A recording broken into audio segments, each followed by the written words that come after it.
Now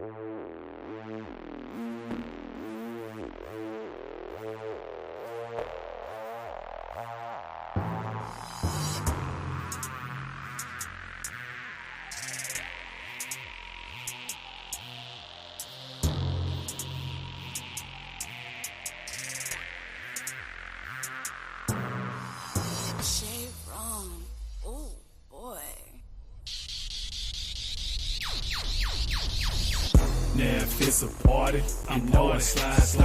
Ain't why me shine with no dime. Yes, sir. Keep it real, I don't If it's a party, I know I what's happening, home team? This your boy Blackberry Lorex. That's the coach of coaches. That's Big Ant. That's Big Will. And this is the Rex Pit, baby. It's that.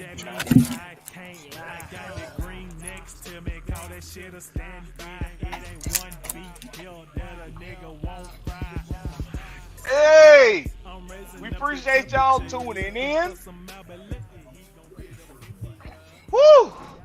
Man, what a Thursday, what a Thursday, what a Thursday. Good eye, Austin. Good eye. Woo-wee. Home team.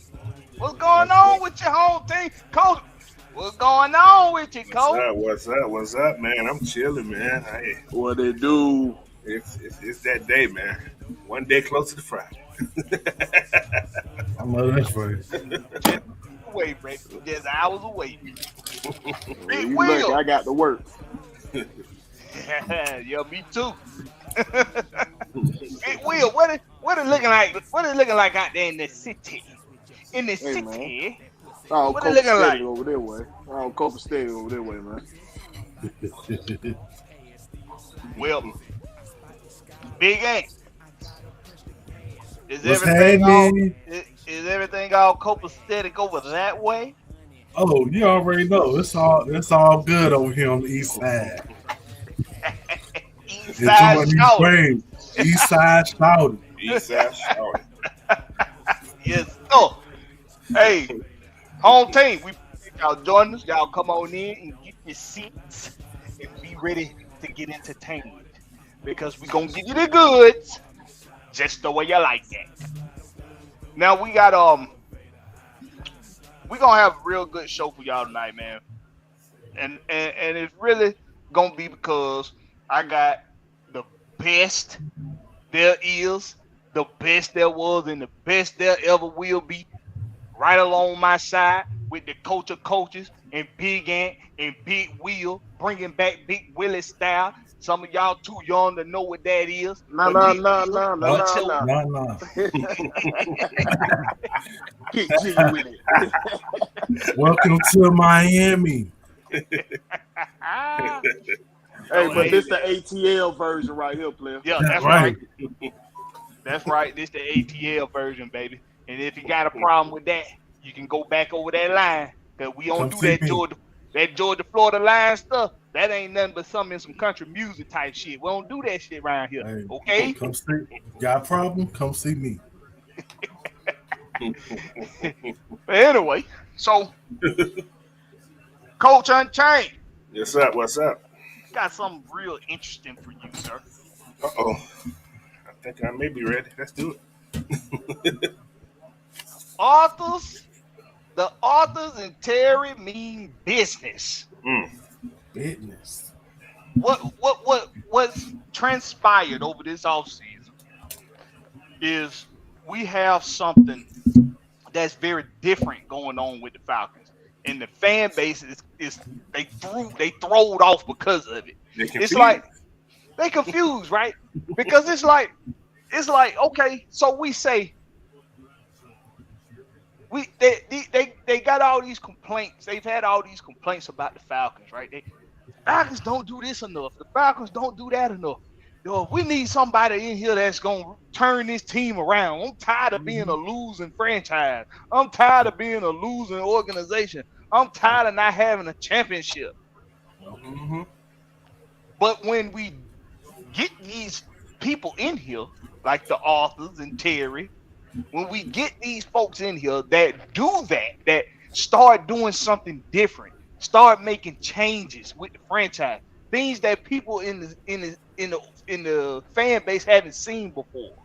Getting acquisition, turning the salary cap around in just 2 seasons. Going and getting top defensive acquisitions in the free agency.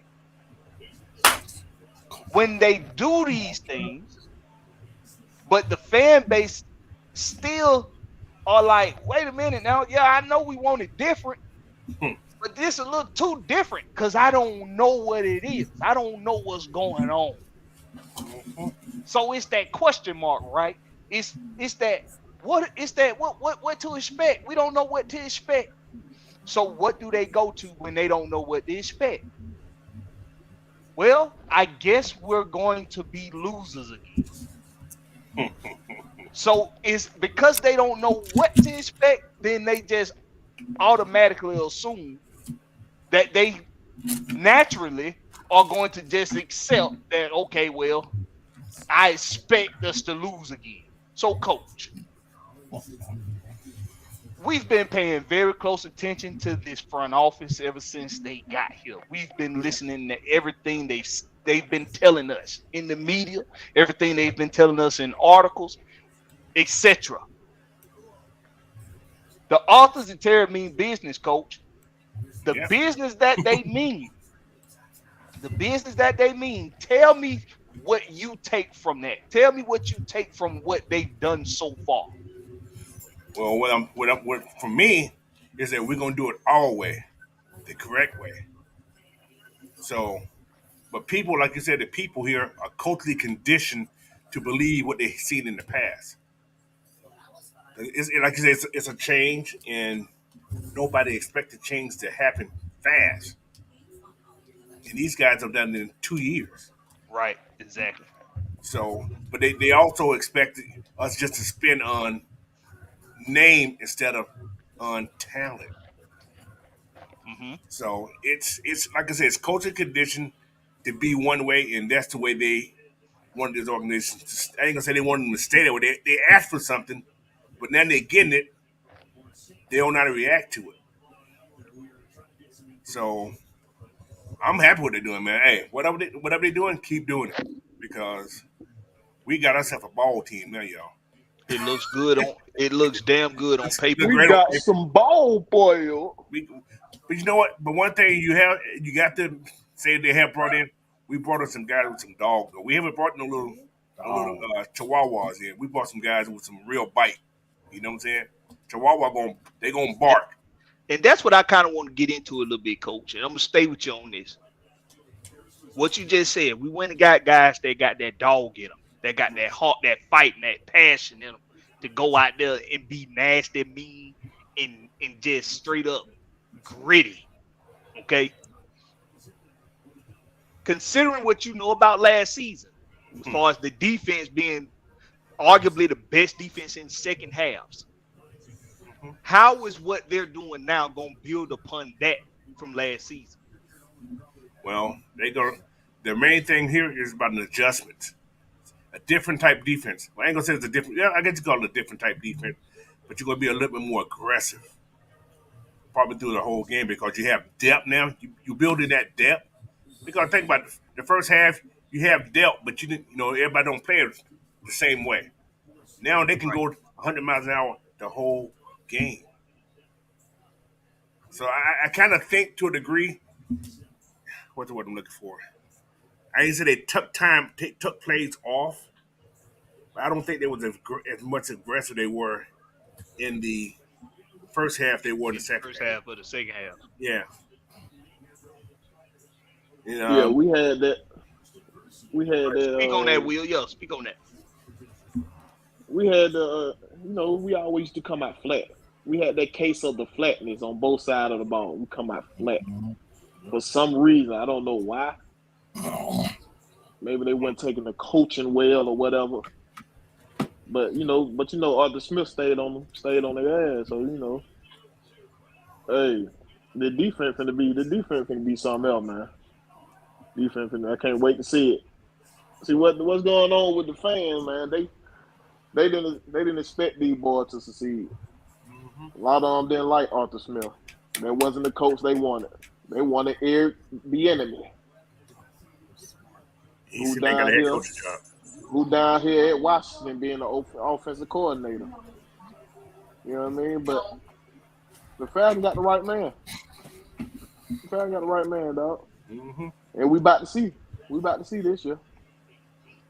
If you had to describe the type of coach that Arthur Smith is, Will, to a fan that don't know, no better, right? If you had to describe Arthur Smith, how would you describe him to make a general fan feel good about Arthur Smith? I say he old school, hard nosed. He got out the mud. This man here, what billionaire you know, start from the ground up right here. You know what I'm saying? When he ain't got to be working, bro. He ain't got to be working. This man started from the ground up in his coaching career to make his own way. That's somebody who willing, you know what I mean, who willing to work for what's his. He ain't trying to take no handout. He working for what, you know what I'm saying? He working for his. And you could tell that's the way he was brought up. So in a lot of ways, he's relatable to the general fan. Mm-hmm. Right. Even though he put a hard hat on. Right. Just like we do. He put that hard hat on, go to work. Exactly. Even though he was born, so to speak, with a silver spoon in his mouth, because his daddy, of course, had this success with FedEx, whatnot. He decided to pull himself up from his bootstrap and make his own way as a professional coach. Right. He decided to use chopstick. He could have used that silver spoon. He used chopstick. Because he liked the challenge. That's the difference. You know what I'm saying? Right. He liked the challenge. And he don't back down from it. But another thing you can say about Arthur Smith is he's a leader because everybody in that locker room kind of have tucked him his personality. You see what I'm saying? So they follow him. They believe in what he's saying. Mm-hmm. Because in the past, no matter what coach we brought in here, you had players that would not even come here, even think about coming here, unless it was about the money. These guys didn't get paid a lot of money to come here. So whatever him and Terry is saying, it works. We brought in the last couple of years, we brought in some decent talent. Like I said, last year we didn't have no money, but we still brought in some guys that had some dog in them. That's the thing. But this year we brought in 2 top-notch guys, man. They could have went anywhere else and probably got more money somewhere else, probably. Right. They decided to come to Atlanta. And that's Jesse Bates and Calais Campbell. Exactly. So, hey, let me ask you this now. Mm-hmm. We know Arthur Smith. We talked a lot about Arthur Smith. We've talked about Terry Fontenot as well, but I don't think the fan base really I don't think they have a grasp of who Terry Fontenot is and what he's done in the league so far. Okay. Now we know this is his first general manager position. He was assistant general manager in New Orleans, right? Right. But and divulge the rest of the fan base with what he was doing in New Orleans and how that made New Orleans better. I mean, basically, in 2 words, he was their magic man. I mean, they've been in cap hell for years, but he knows how to manipulate, the contracts to where he front loads them. So on the back end, it's not as bad as what it might seem. And it might look like, it's a lot of money, but it's not really a lot of money. And that's what we've been missing here. Like, we've been missing somebody that knows how to budget on a budget. Now, see, you see this comment right here by this Skank fan, right? Oh. He say Terry was dead weight. Oh, ain't nobody worried about him. But this, see, I I know we got people like D. Coleman in there and Raymond Collins that they gonna be able to set them straight. I know that. But I will indulge you, Prince Kuba. I will indulge you.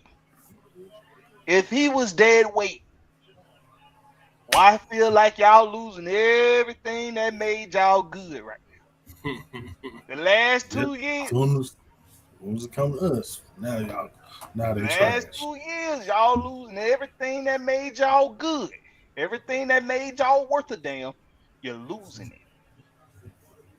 And you find yourself back in a cap predicament again. Now, you know what? Hey, look, now they scraps. See, this is the shit that we talking about, bro. I swear, you can't make this up. So when we get them, now they scraps. But they was putting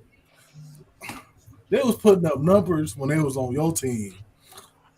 Terry was saving y'all from cap hell every fucking year since he got there. Now nobody in New Orleans can't count because he's gone.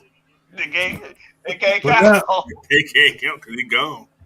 I mean, so 1, 5, 13. Yeah, hush.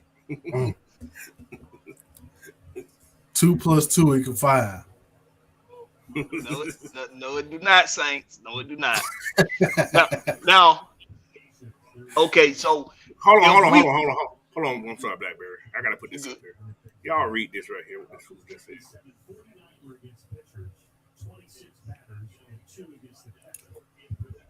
He said they're recording no one.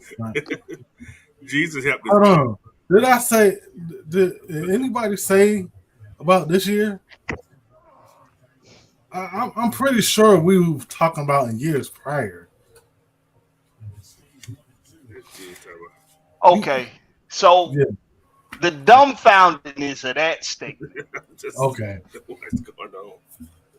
First of all, Derek Carr ain't shit but a broke down Oldsmobile. That's all his ass is. Buick. Okay, Buick. And then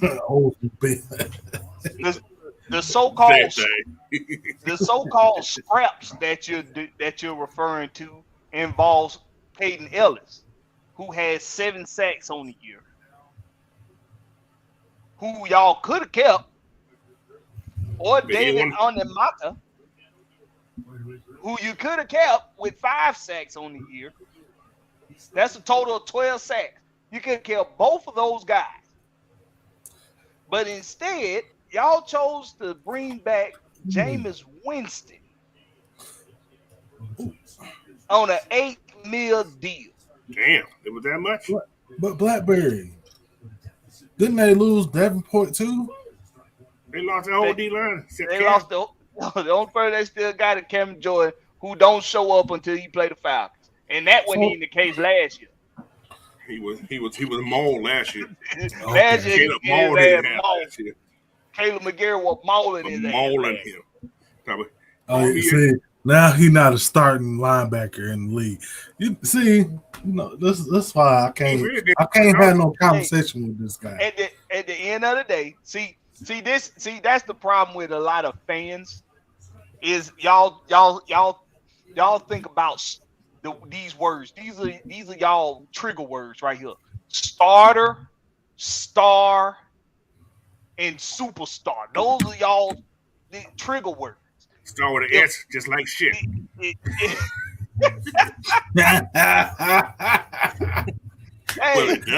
all it is just like shit, like the coach said, bro. Because we're not concerned with if they're a starter or if they're a superstar. We look at production, and the guy put up 7 sacks. So we took a total of 12 sacks from y'all defense. Y'all had 48. We took 12 of them from you. Just think about this, Blackberry. They probably took more than that because they ain't got the same coach no more. Yeah, we took more than that. We got that coach too. Exactly. Who was down on those stunts that y'all was doing? Talk about development. Let's see who's going to develop now. Talk that. Let's see who's going to develop y'all D-line now. Right. Hey, we got time for a skank fan over here on the Rex Pit, okay? We got time for the skanks over here. We want all the Okay, smoke. All the smoke. Denzel, what's up with you, little bro? Well, good. Well, good. My fault. Man, bro. I got caught up. I got caught up in the Braves game.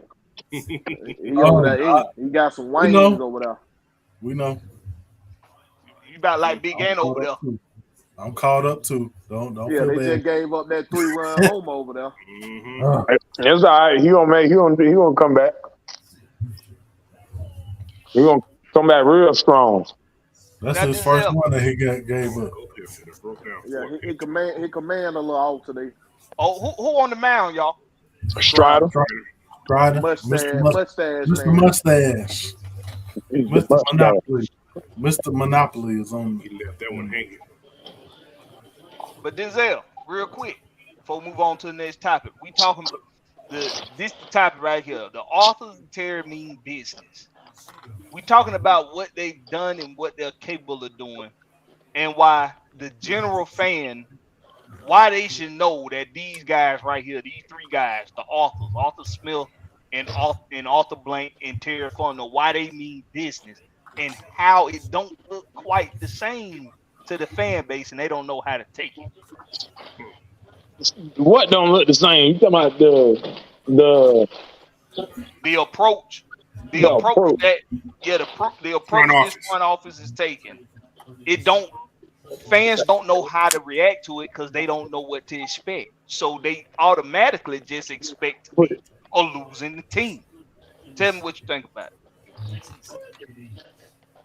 it. I'm sorry.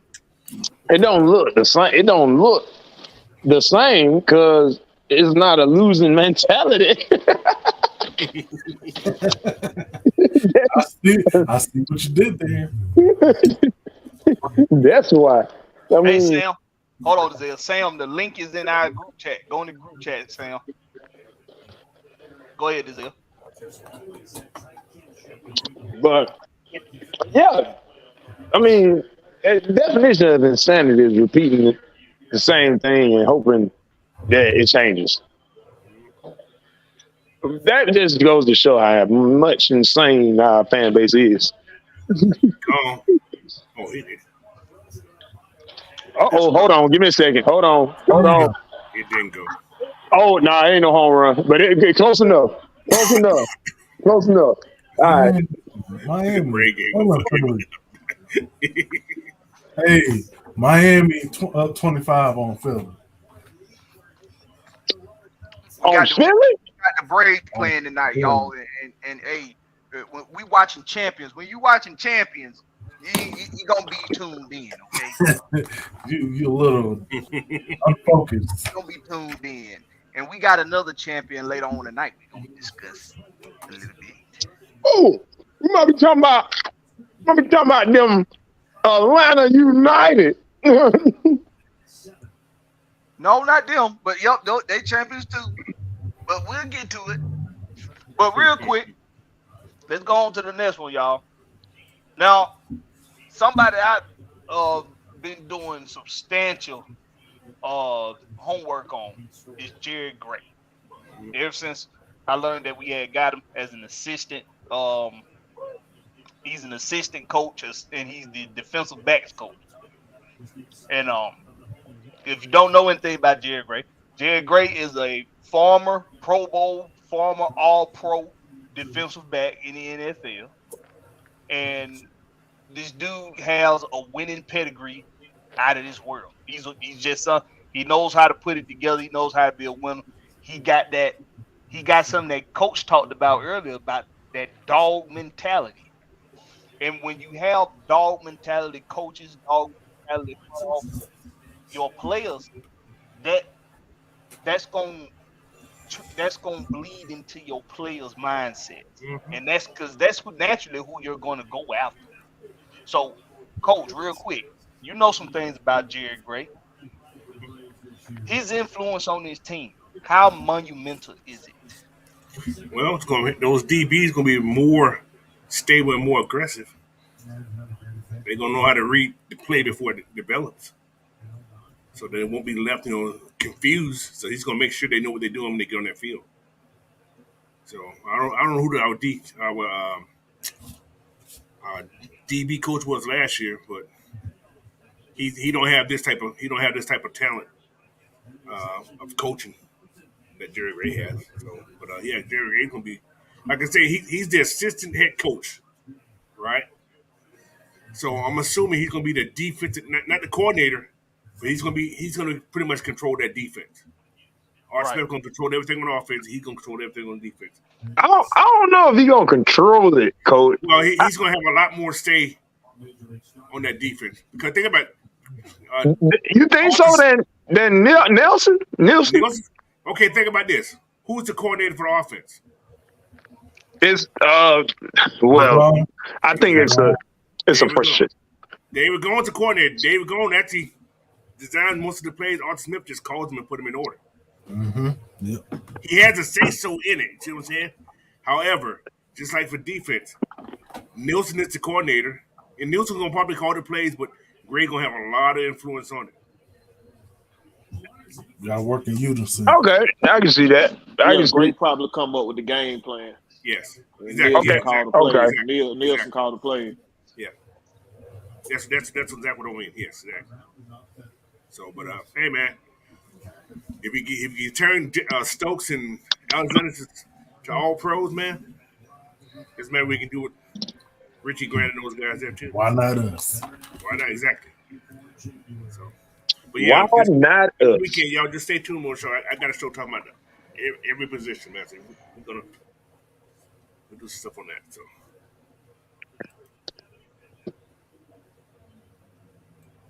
So. Damn. Can you hear? Y'all hear me? Yeah, we hear you. You good, man? But listen, Jared Gray, it's not a secret, okay? This dude is very tough minded, and it's a guy on this secondary. It's a guy in this cornerback group. Darren Hall. Not Darren Hall. Come on. Not Darren Hall. The other young boy. How about that Darren Hall right now? Oh, it's Cordell Armstrong? Talking about Armstrong. Yeah. Oh, what you gotta say about that guy? You know, Cordell Armstrong was baptized by fire. That fuck was on fire. Yeah, we seen it. He was getting smoked. He was getting smoked with an 8. But when you look at the things he can do, skill wise, he's a press corner. He's a press corner, and he's not afraid to get physical. So when you got a tough-minded defensive back veteran like Jared Gray, who we believe is very capable of turning this secondary group around, and a guy like Cordell Armstrong can really benefit a lot from Jared Gray, a lot. Now, so can D after. So can D Alpha. I'm about to say you went deep in that depth chart talking about who you went deep with that one. Yeah, but Armstrong's second on the depth chart on the right cornerback though. Right behind Casey Hayward. Yeah, because D Alpha is more of the nickel, ain't it? Yeah, D is they got him at the starting nickel. Oh, they got him at yeah, they do have him at starting nickel. And keep in mind that D Alpha was undrafted. Yep. Yeah, so Mike Hughes must be the backup left. He's back up to D Alpha. Oh, he's nickel. Wait, so who back up to AJ? Darren Hall. Okay. I got the thing in front of me. That's what I'm telling you. Oh, okay. Because I was like, I couldn't remember. I couldn't remember exactly who. Okay, yeah, Darren Hall. Old boy coming back. You know, Coach, he's gonna be number 2. Who? Hayward. One got hurt. I forgot his name. Casey Hayward. Yeah. He's gonna be number 2. Yeah. He's gonna be number 2. Yeah. He could be number 1. No, I'm talking about the second cornerback. Besides, you got AJ. You know what I'm saying? Start probably most likely. Casey Hayward. Yeah, they're gonna be the 2 starters. then you gonna. And that's what they building. This what Terry did. He went out and built depth, like we've been talking about We the got a lot last of couple depth. shows. He went A out lot and of built depth. depth everywhere. Yep. So don't nobody know where he gonna go with this number 8 pick. So everybody frustrated. They confused. They running around like rabbits with their head chopped off. You know what I mean? They don't know what's going on. What? How you losing? Right. Oh shit. Okay. And we got the Yeah. OG. We got OG Sam in the What's up, building. Sam? OG And Sam. before we Thank you get to very much. Sam, we gonna Thank go you to very Sam on. much. We're gonna go to Sam on this Jared Gray Look, front. But before we do, we're gonna do a little quick roll call. Let y'all know we appreciate y'all coming in the building. We got Pamela Johnson. Appreciate you coming in, Pam. Hey, Pam. Hey, Miss Pam. Hey, Pamela. hey, We got Miss Johnson. YMOF Jamal 05. Sherman Wood with the Rollies. Got Hey, Sherman now. Wood in the building. Hey, now. 78, Brian Peoples, Bubba Gump, D. Coleman, Girl. Rob Banks, the therapist ATL. That's one. That's what I call him. Y'all know him as the super villain. One. What up, Juan? Nathan Floyd, Dre Murphy, D. Sloan, Tail Sports Gaming, Michael Walker, not number 3. Not that Michael. Not that one. Not that Michael. Various 58, Gilliam, ATL, Leo, always one of the lawyer compadres. Prince, Cuba, the Skank, the Real.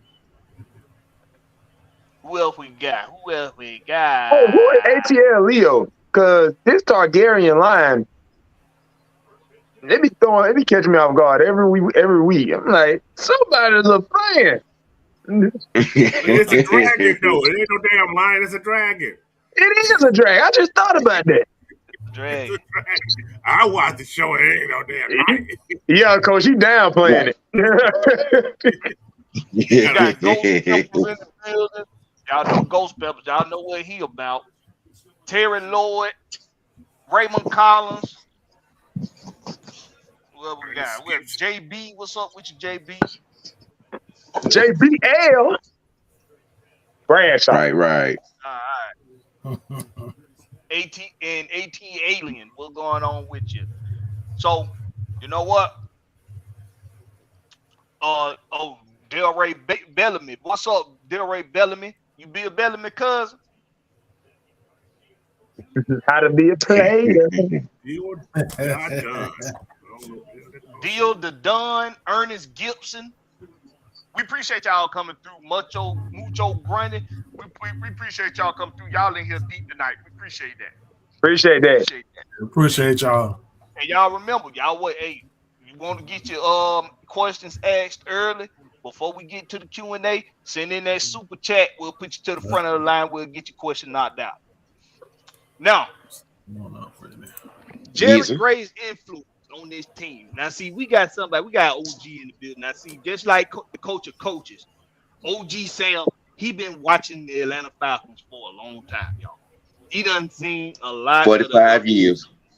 A lot of the down. Repeat it again, Sam. How many years? 45 years. That's a lot. Lord 5 have years in mercy. the game, y'all. So y'all Just think like y'all it. headache strong. This man headache strong. Definition of insanity. So with what we done seen, OG, and I'm gonna go back for you a little bit, OG. Okay. Right. The authors and Terry mean Got business. 84 pitches. And they went and got guys like Jerry Gray, who we know got that mental toughness, that mental mindset of being tough and gritty. Mm-hmm. Tell me the influence Jerry Gray got on this team. It's gonna be a tandem thing. See, we're coming off 2 straight years of giving up over 2,000 yards on the ground as defense, and giving up big plays on the back end because of such. When Dean, decide to follow the little woman's advice and go home and sit down back down with the grandchildren, Arthur who also heard from his team leader, which is Grady, decided before we do anything, we're going to address our defense from top to bottom. We're going to be violent. We're going to be aggressive. We also going to learn our positions, learn our crafts as our spots, from safeties to corners to linebackers to D-line. Arthur went and just laid, it didn't take much because these guys had worked together before. Arthur, Nielsen, Gray, they all worked together before. So it didn't take much. And when the phone rang, it didn't take much. Because again, the mission is understood. We gonna stop people. We gonna hurt people. we gonna have opposing offensive coordinators having sleepless nights. Okay. That sounds like an infomercial for Dark Knight. Yeah, that's what it's gonna be. Because when a seasoned veteran like Calais Campbell says, "This is where I want to be," a well-respected man around the league at that. A lot of eyebrows are raised around the league. Jerry Gray is gonna take guys like Armstrong and Hall and they're gonna progress, to the next level. Yeah, true. Armstrong was baptized by fire. Sure was. Okay, and he came out unburnt. That boy earned an extension. He earned it. Okay, and to be put at the desk with a guy like Gray, he gonna earn his next check too. Jerry Gray's influence is gonna have guys in any sequence in the right place, making the right plays, making the right reads. And real quick, Prince.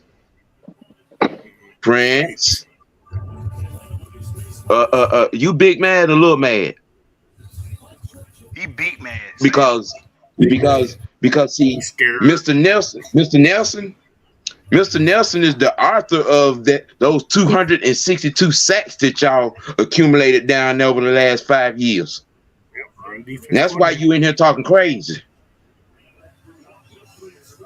Because you know what time it is.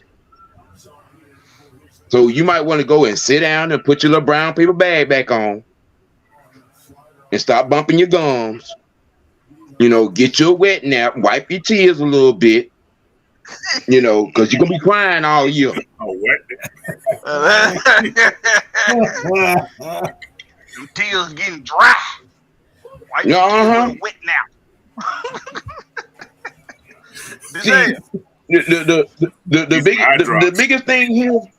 The biggest thing here, Arthur Smith, he cut his teeth as an offensive lineman. True that. Mm-hmm. Okay. Y'all asked a question earlier. Y'all asked a question earlier about being about business, describing what kind of coach Arthur Smith is. He reminds me of Chuck Noll. Oh yeah. Now a lot of folks, a few folks around here might not be old enough to know that name. Chuck Noll. Okay. That's a good one. Yeah. Actually, That's just thinking about it. Yeah. Chuck Noll, Pittsburgh Steelers, Steel Curtain. Steel Curtain, yeah. Okay. Enough said. You should have started off with that name. You know who Chuck Noll is.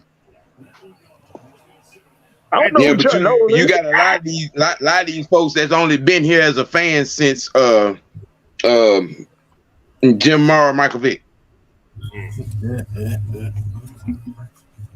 So sometimes you have to teach them in order for them to understand. See, this is where Arthur Smith is coming from. This is where he's going. Old school, raw, uncut, not cute. Ain't nothing pretty about what we finna be doing. We finna play the game like it used to be played in the 70s and 80s. The team finna be like Judy from Round the Way. To the wall. She ain't pretty, but she's showing us sexy. That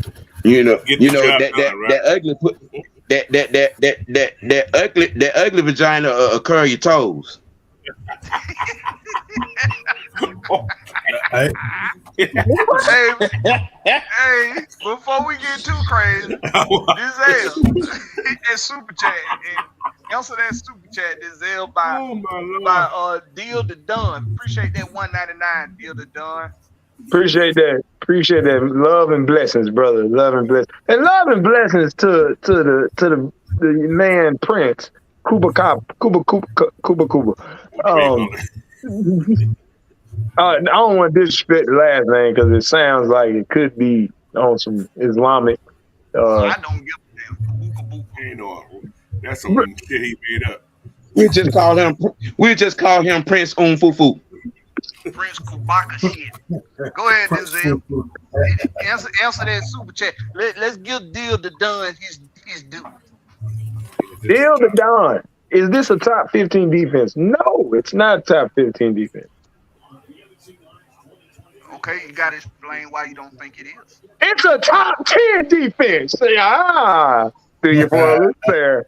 I see what you did. Yeah, see what I did there, bucko. All right. So, it's a top 10 defense. And, hold up, who is this? Appreciate that, Tail Sports and Gaming. Appreciate that. Love that. Another one. And another. Deal. All right. Deal. So, it's a top 10 defense. Surely off of strength of depth. Strength of depth with the obvious. We can clearly name a Calais, a Grady. First of all, let's get this straight now. I don't know if anyone on here has realized or spoke on it. We have two legitimate Hall of Fame D tackles on our line. Right. Calais. Legitimate, arguably, defensive tackle Hall of Famers. Great is going in the Hall of Fame. I don't give a fuck what nobody say. Personally, the numbers speak for themselves. He was the catalyst and has been the catalyst of our defense since he got in the damn league. Coming out of what? The fifth round? Was it the fifth, coach? Jimmy. The fifth round. Right. From Atlanta. Graded baby. Come on now. And you have, after them two, David Onyemata. You got Taquan Graham coming back off of injury.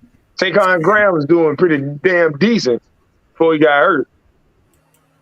So you, Taquan, which I didn't have faith in before, it's got more veteran leadership to go after. And he got another Hall of Famer to go after, to get taught by. You couldn't ask for better teaching. That was I think Taquan Graham, I think he did prove to a lot of us that he's capable. Yeah, he's capable. Yeah, exactly. So that's just the D tackles. Oh, Brian Peebles, appreciate it. Eddie Goldman, how could I forget? Yeah. That part. Eddie Goldman. I mean, you're gonna be looking like a brothel with the amount of big boys coming out of that locker room, one after the other. Tag them in. Right. Short yardage is going to be hell to get. It's going to be hard to get some short yardage these days. Then on top of that, you got curveball was rolling. Goodness. They Arnold Ebiketie, who I love, because the potential of that boy, man, I'm sorry, That was a nice is one. immaculate. AK-47. That boy got violent hands. He got 47, violent hands, bro. chitty, bang, bang. I mean, he going. I think he's going to be. I'm calling it now. On the advocated, AK-47 will be a breakout star this year for the Falcons. He might end up having the first or second most sacks on the league in the team. Well, one thing's for sure, he won't get double teamed this year. Nah, it's too many. It's too many. Nobody gonna get double team Harley. It's too many. Matter of fact, Grady still gonna get tried most of the time double teamed out of everybody because they gonna switch Grady back and forth with the amount of girth you have now at tackle. Nah, Grady, go ahead, go to the edge. No, go to the edge. No, go to this edge. No, do a stunt. No, you ain't got Grady's not staying at tackle majority of this year. How much I can bet on that? He gonna be swapped out more than a goddamn USB cord. Look. Ooh, hold on. Y'all keep talking. I gotta do some research. Please, Ant, because you the specialist. You already know. I'm not at that position. I be getting mauled. And then on top of that, we got corners who preferably, my personal opinion, our second draft pick will be a corner.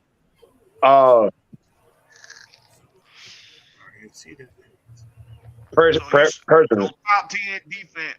You saying this is a top 10 defense based off of what we've been able to put together so far?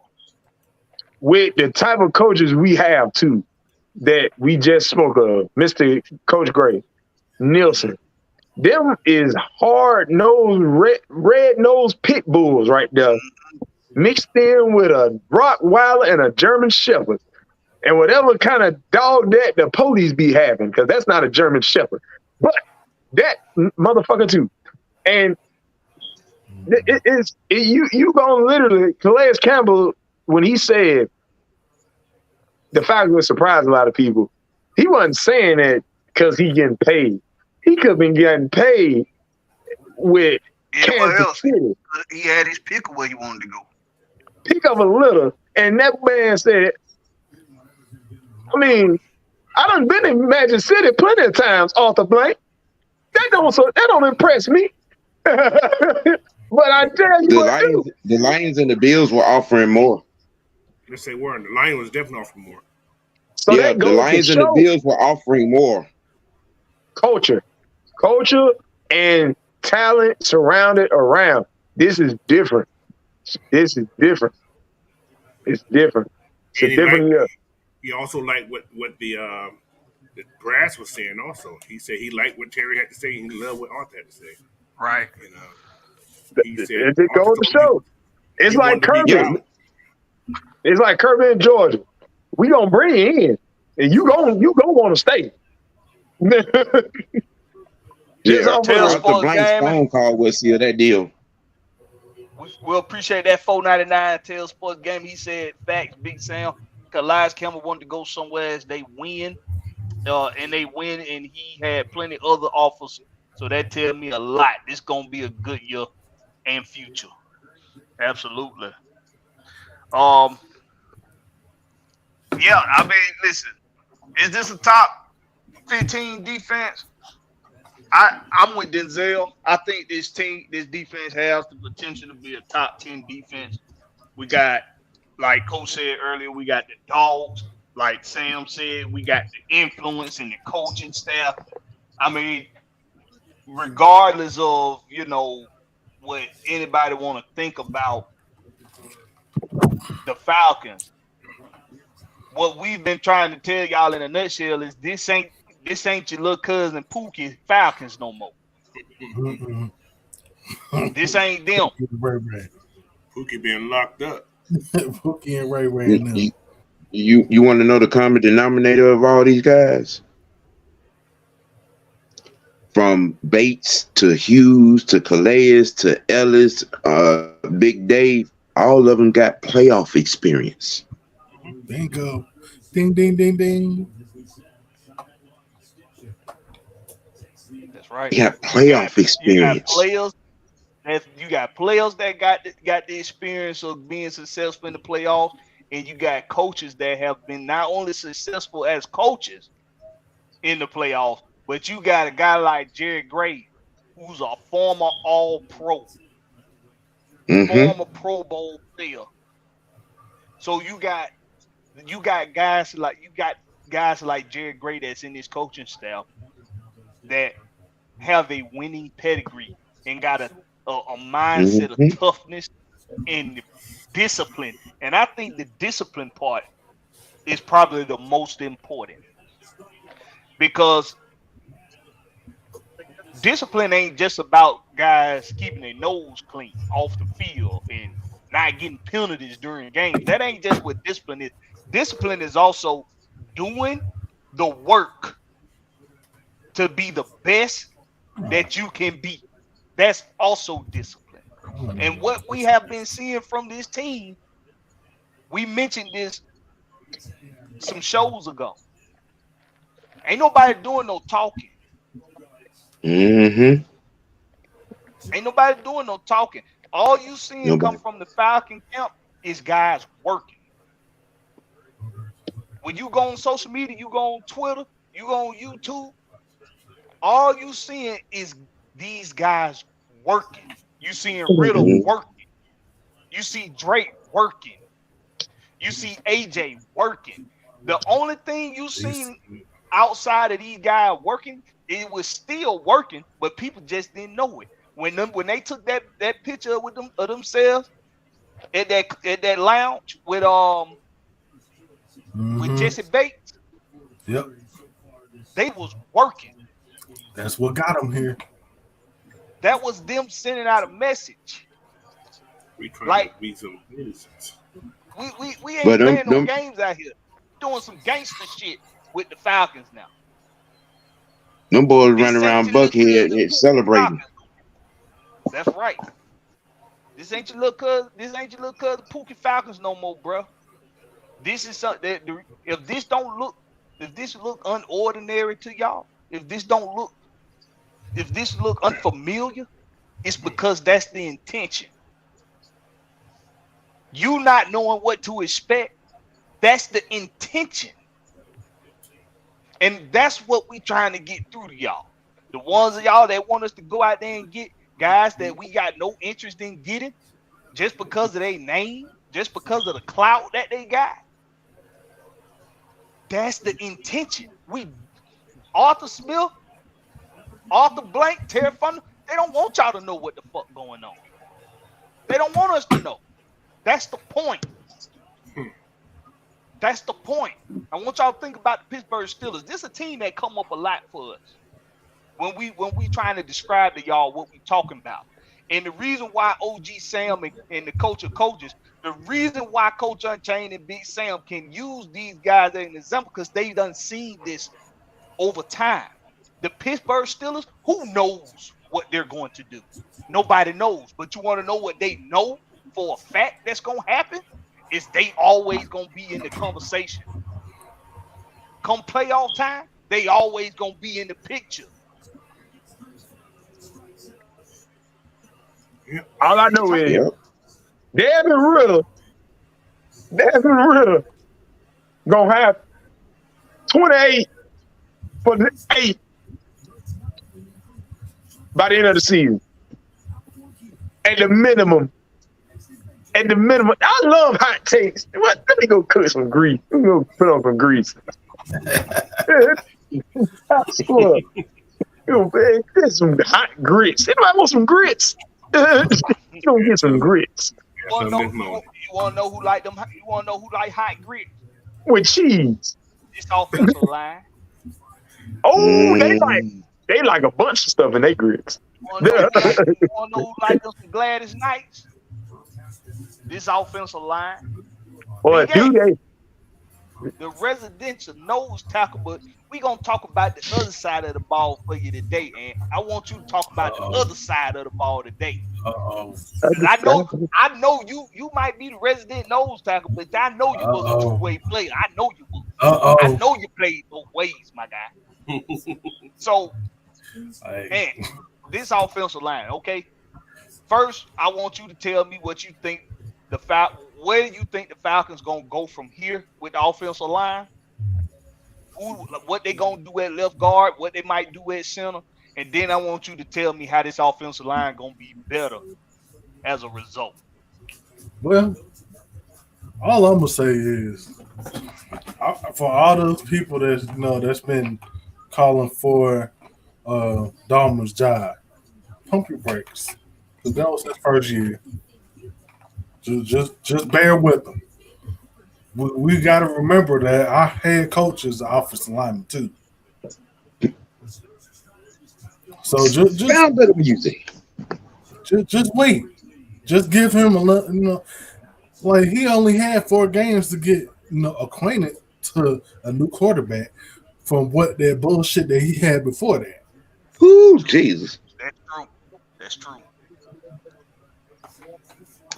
So, and now all we got to do is build depth on the offensive line. That's all we got to do. I think can't nobody fuck with us run blocking. I mean, bro, we almost had 3,000 yards rushing. Mm-hmm. When was the last time, bruh? When was the last time we actually did that? Total yards? That's a lot. Total? That's a lot. I don't think we ever had that much. I think that's a lot. Yeah. I can't say we had. We ain't had no. We've been lacking run game. Probably not saying TNT. DVD. Yeah, probably not saying DVD. Exactly.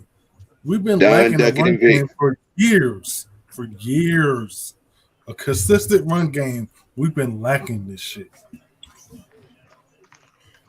We've been one-dimensional since before the Super Bowl years. I mean, yeah, we'll have a run game here and there. Okay. What's that?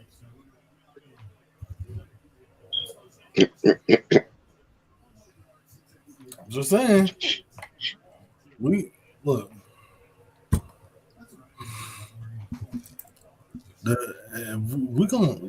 got something good working out here on the offensive line, defensive line.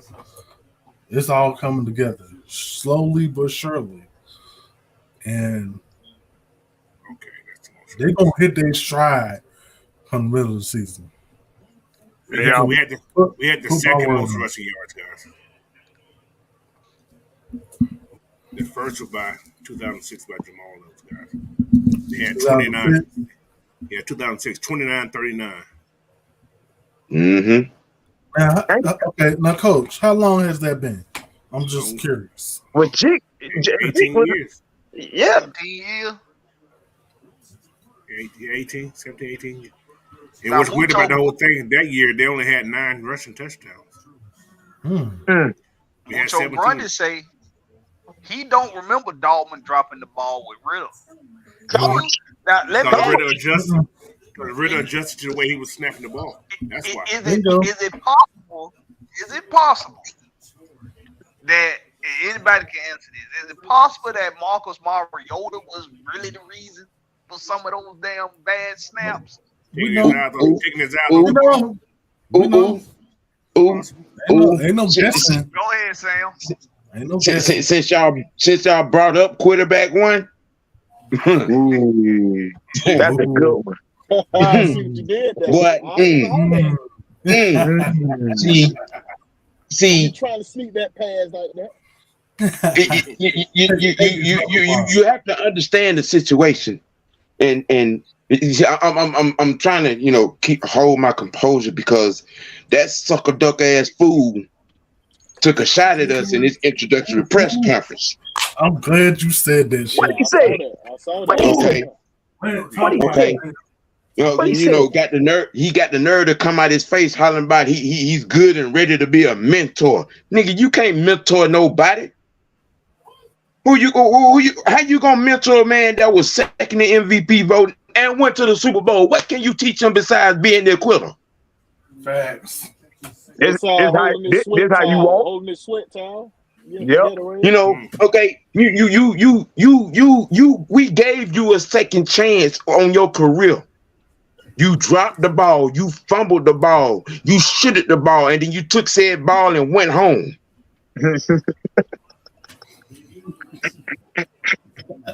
Who you gonna mentor? You gonna show him how to walk out. The best thing you can do is stand over there, shut your mouth, and hold that clipboard like a good little bitch.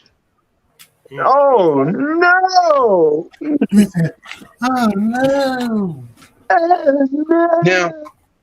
Now our resident QB1 has been the man from day one. In practice, on the practice squad, in the classroom. Okay. Because when he got his chance on the field, you saw the body language change of the offensive unit. Okay. Yeah, you saw the body language change when our third round pick, as everybody like to talk about, come onto the field and into the huddle. Let me remind you people, ladies and gentlemen, of what this kid said on the night we drafted him. Go ahead. It shouldn't have took this damn long, coach. They fucked up. They don't fuck up. Yeah, you know what, Sam?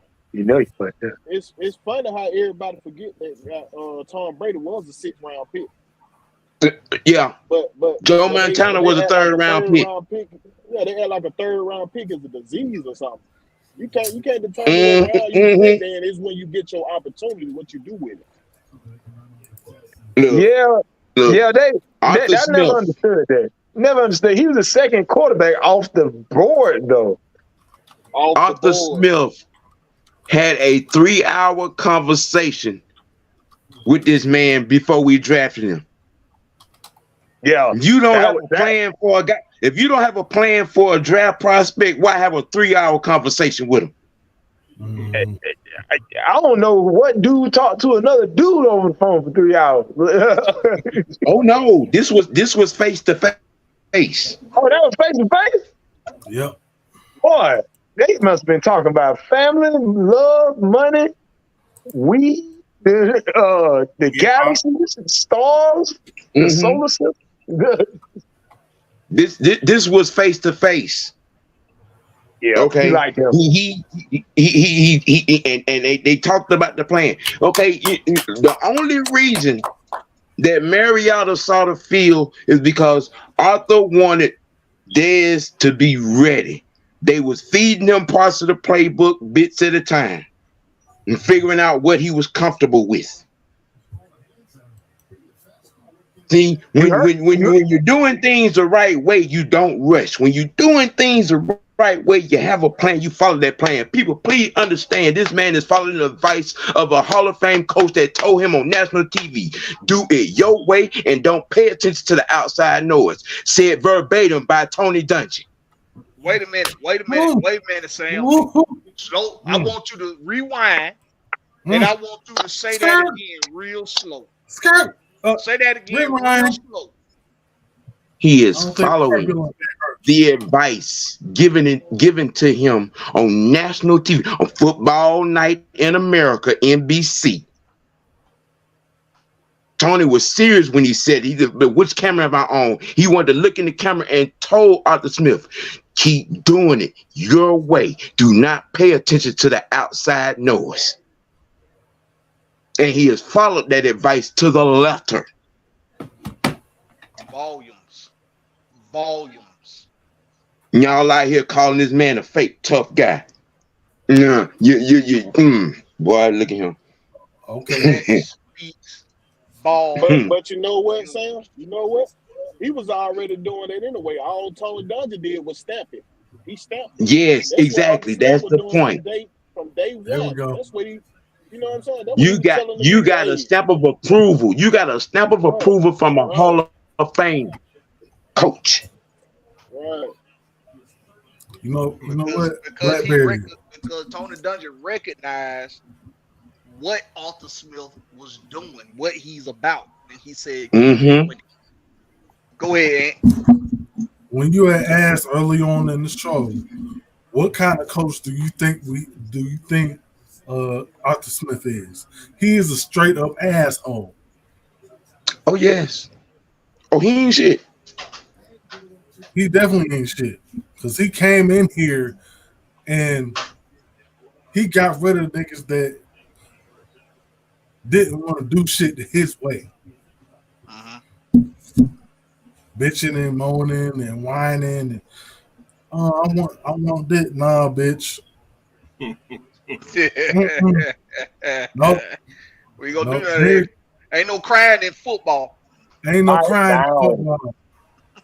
When the clip surfaced of him in practice jumping on their case about celebrating a 2-yard run, I said, "Oh I yeah, love oh yeah, this is I real. love My Get your boy ass to said, the "What line was and he run So say?" he again." came in there. So he came in there and yelled practice. Julio was out the door. I got practice. the practice. You mean I got the Talk practice Talk every about day? practice. Yes, sir. about Julio was out the Practice. door. Practice.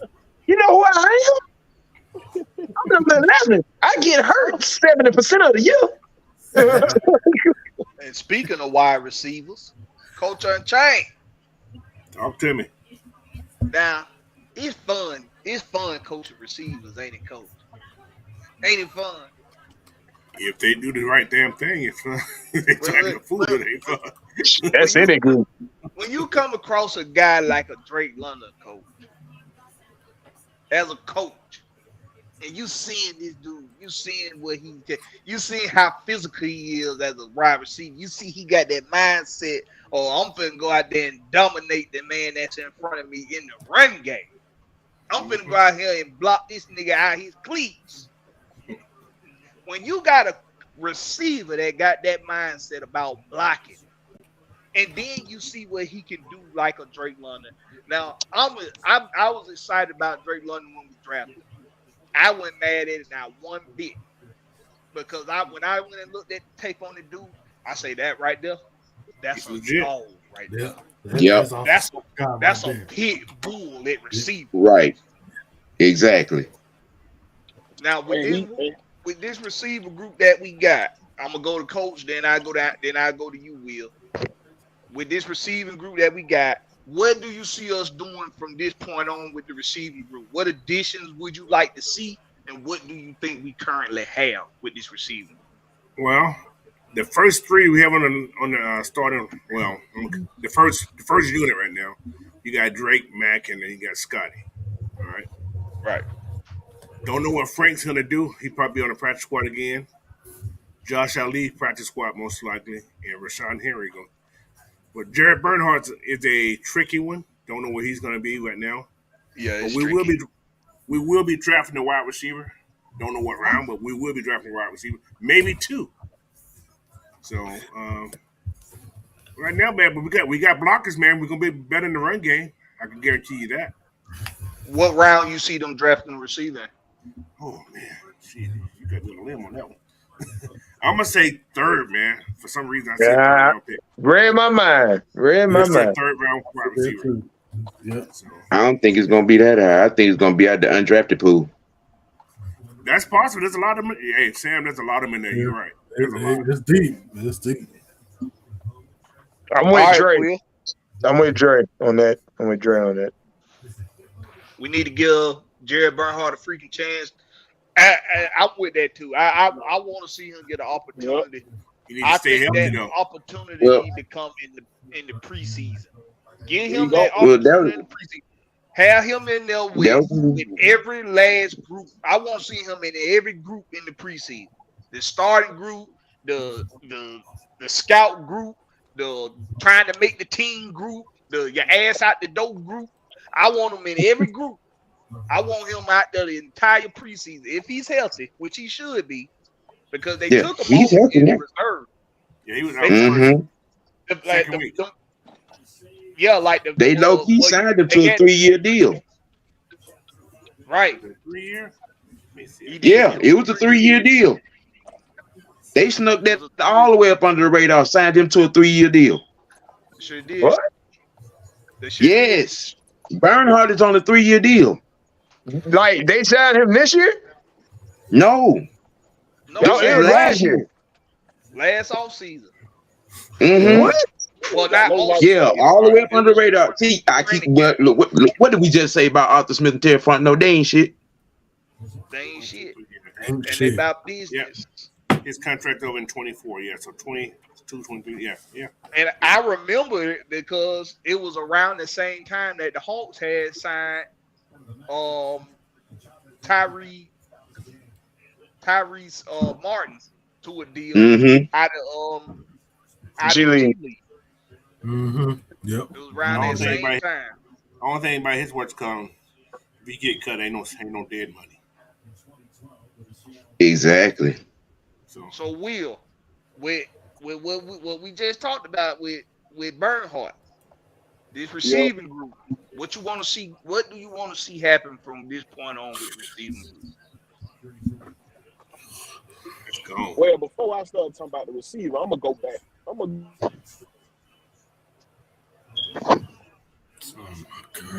Go ahead, do your thing. that boy was back in the lab. That boy was back in the lab trying to improve himself. I don't know if y'all seen the videos of that. That boy look like he slim down some more. Who is Who that? that? Doing Thor. Looking like Who Thor that? for real. Oh, in there, Caleb? boy. Caleb McGarry. Yeah. Yeah, I seen him in. Yeah, I seen him back there doing some work. But we gonna get to the wide receiver thing, man. I think coach. I think Frank gonna be on the roster, bro. I think they're gonna carry 6 wide receivers. They're gonna carry 6 to 7 wide receivers because his special team duties. You feel what I'm saying? That's true. So that's why I think he's not gonna be on the practice squad. Cause he vital at that special team, and he made progress last year. Them last 4 games, he made progress with Desmond Ritter out there. Mm-hmm. Catching something. That's true. Oh, bro, So- Caleb McGarry looked like a damn monster, bro. Man, like you just looked at it. He Yeah, looked that like man- a damn beast. Yeah, that man there. What you looking like? He chop wood? Shit, like he on some muscle memory. All right, now don't be on that John Collins. Nah, you know he always had a country solid strong, deal. bro. He just done. He country strong. His Yeah. tone. He's Cut it tone up. now. Yeah, He's he very Denzel, tone. it up. you gonna stop your shit. Oh, Lord have And mercy. you know, and we all seen what the little speedy white boy did. We all seen what Ben Yep. Hart did. I don't know if I even said the name right, but we seen Bernhardt. what he did with Ritter. Mm-hmm. I think, hey man, we're gonna have a little dangerous offense out there, man. That Caleb We're gonna have a today. little dangerous offense. Yeah. What the hell? That boy look like Mhm. a WWE wrestler. He big, man. You think he was mauling folks before? He Did about he to grow go up out big? there. He finna be out there L5 and motherfuckers now.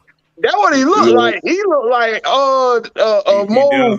country. Look He like does. Brock Lesnar, the European version. You know what I'm saying? What bringing Judo Smith in did was just expanded that offense, bro. Ooh, It expanded Jesus. that offense, bro. Like Most definitely. it's gonna be ugly, man. It's gonna And be he and ugly. and the thing with that is too, Will, he's an extension of the receiving group and the running group. Yeah. He's an extension of both. Let me And he's an run. extension of the offensive line. Yes, that boy can block. And he can run the ball. Running That boy back. can block. And Listen to who- Now, I'm gonna let y'all know something also. Go ahead, Cole. What you say? Daryl's on his last leg, right? Mm-hmm. That's your replacement right there. where? No, he's not on the last leg. He's on the Well, last part of his contract. That's what I'm talking about. Yes, contract time. I think Cordero will retire as a Falcon after his contract's over. I think he's going to get a vet minimum extension. I think he'll get one more year. I think he'll do a 1-year deal. Hey, I think it depends on how this year go. If this year go and he get a trophy, it's over with. It's over with. He's gone. He has another year after this year, so he ain't done after next year. Because he wants to be here for the parade. Right. Oh, my bad. Did I say that out loud? I'm sorry. My bad. You did. No. There will be a parade. But this receiving group, with what we got now, how do you think the receiving group we had now? Let's say, for instance, we don't draft a receiver, and let's say we don't get a receiver out that's undrafted. Let's say we stick with what we got already here right now. Is this receiving group capable of doing the necessary job in this offense? Yes. Think about what we got. Okay. Yes. By a landslide, actually. I mean, you got a young. I didn't even realize how young Scotty Miller was, but 25. Scotty Miller, huh? 25. 25 years old. He's been in me for a long time, doesn't he? Why does it feel like he been in the league as long as Udonis in Miami been in the league? Like, yeah. Like, why do I just feel like he been? Why I feel like he just been beating our ass for a couple years, for the years. So he was the last football player to come straight out of high school or something. But I don't think he played. I don't think he ever played. I think whenever we played them, he was out. I don't think he played. He played in the last game. He played in the last one? Yeah. Yeah, he didn't get much playing time last year. That might have been the only game he actually played us in. Oh, well, shoot. He shows up in critical times. Very fast. And he's fast. So you got Scotty Miller. You got did they bring Olamide back? Or Bird? Demir Bird? They won't be No. They won't be. There's no mention on them yet. No mention yet. No mention. I don't think Bird come back. Evans and OZ still out there. That post-June, y'all got to think about this also. Evans was signed after June last year, after the post-June cuts anyway last year too. Yeah. So you got to look at that. Oh yeah, them boys good at manipulating that cap, boy. They some experts. Because you cut people after, you save more money if you cut after June. Mm-hmm. Okay, so you got Scotty Miller. Kyle Pitts gonna line up outside. I don't care what nobody say. Kyle Pitts is gonna be a wide. You know they're gonna have him like that, yeah. But he gonna be set as a wideout because I think they gonna bring back Michael Pruitt unless they already have. He won't.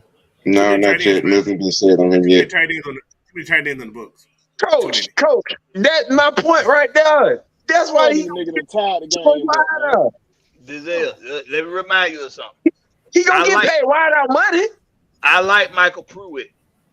I do like Michael Pruitt. But like Coach just said, you got to look at what they currently have in the tight end group. You got Johnny Smith. We got 7 people in the tight end room right now. Right. You got Kyle. You got Juno. You got Parker Hesse, who's not going nowhere. He just got a contract. He just signed. Mm-hmm. Felipe ain't going nowhere. I'm letting y'all know that he ain't going nowhere. He the emergency quarterback.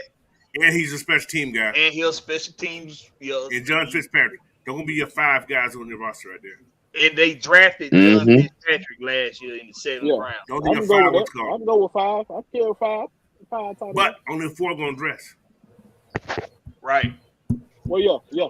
You got to think of this. Hesse is an extension of the running group because he plays fullback a lot. We forgot about Keith Smith. Keith Smith, he considered. He resigned. Yeah. He considered. I forgot about Keith Smith. No, he's listed as a fullback. He's a fullback. Oh yeah, that's right. He was as fullback. He is They got fullback. this other guy on there, a fullback named Clint Ratchkovich. Don't know who he Yeah, is. Mm-hmm. he'll be cut. He'll be gone. Yeah, he'll be on the practice He might be squad. practice squad. Or the Or the He'll practice be squad. practice squad. Or the practice squad. He'll be in the But- bullpen. Pruitt, you gotta remember too, Michael Pruitt not one of their guys. Mm-hmm. He not one of their guys. It doesn't matter, though. Doesn't matter when how he done built up a rapport with your new quarterback in his 4 games he played. He built up a rapport with him. He was just As doing His the his winner. practice job. partner. Pruitt was his practice partner. Listen, he just did his job. Simple as that. I hate to say it, but he did his job. That's what he's supposed to have done. We had the opportunity. It's going to get him paid somewhere else if he don't come back here. Yeah, Pruitt's still out there too, ain't he? Yeah, Yep. but that's what I'm saying. Why would you want to let that go in hopes that 'Cause he that can was build John up the New same came in. rapport with somebody like Fitzpatrick? But I They got guarantee John you, New in. Junu It's Smith like going to have a lot of Look what rapport. they start Pruitt. Right. They got John New in. it's like Coach just said, he did his job. Michael Pruitt did his job. The report you talking about, it does matter, but what matters even more is he not one of their guys. And they know what they got out of the guys that they brought in. They know what they got out of them. They know what they got out of Kyle Pitts. They know what they're gonna get out of Joe Smith.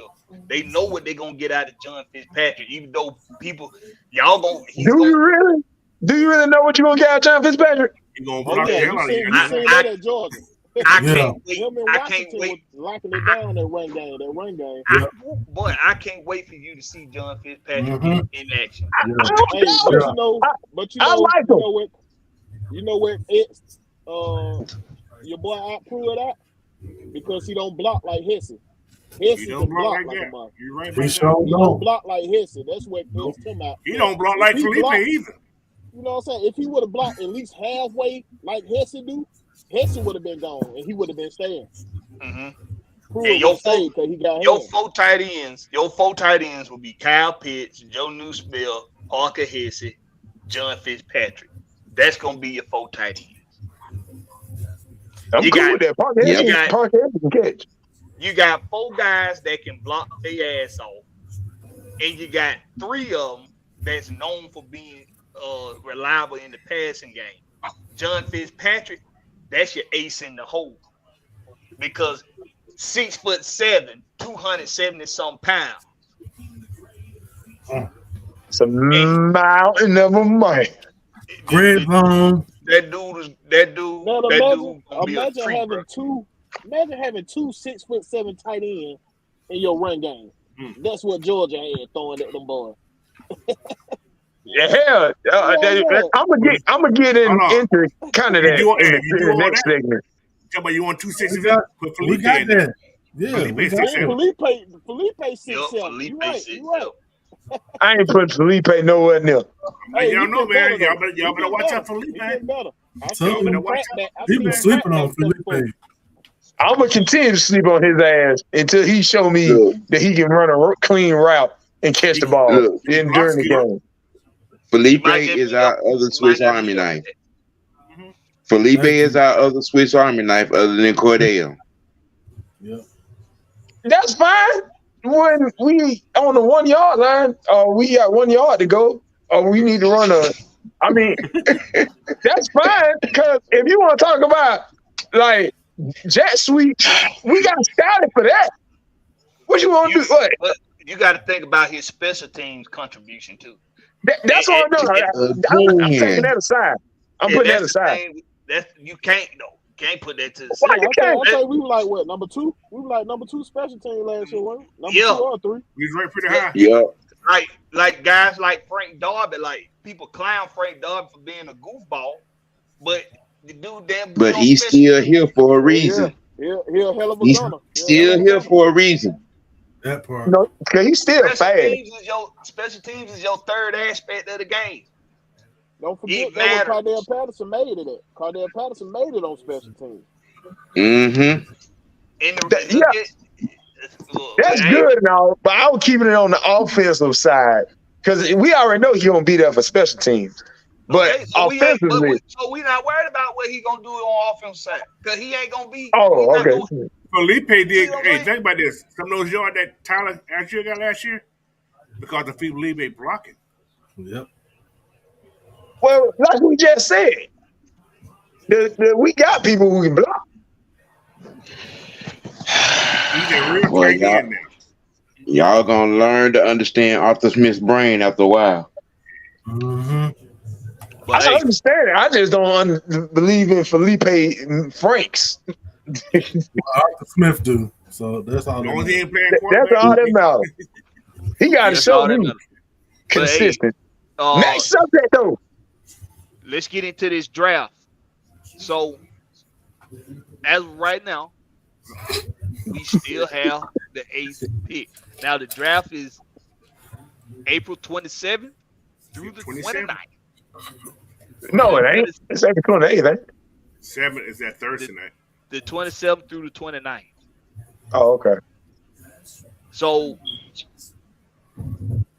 let me, because I'm about to hop off real quick, and then I'm gonna come back on my phone. So let me give y'all this real quick, and then I want to hear what Will think we gonna do with the 8th pick, and then we'll go around the horn from Sam on round. Let me tell y'all what I see going on right now. I said I wanted to see us trade back if 3 guys were not there. Jalen Carter,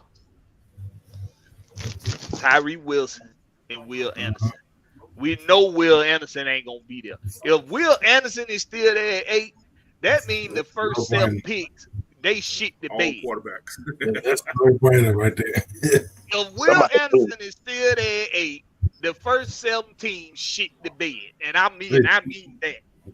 Somebody pick Will Levis. That happens. That's dumb as hell. So,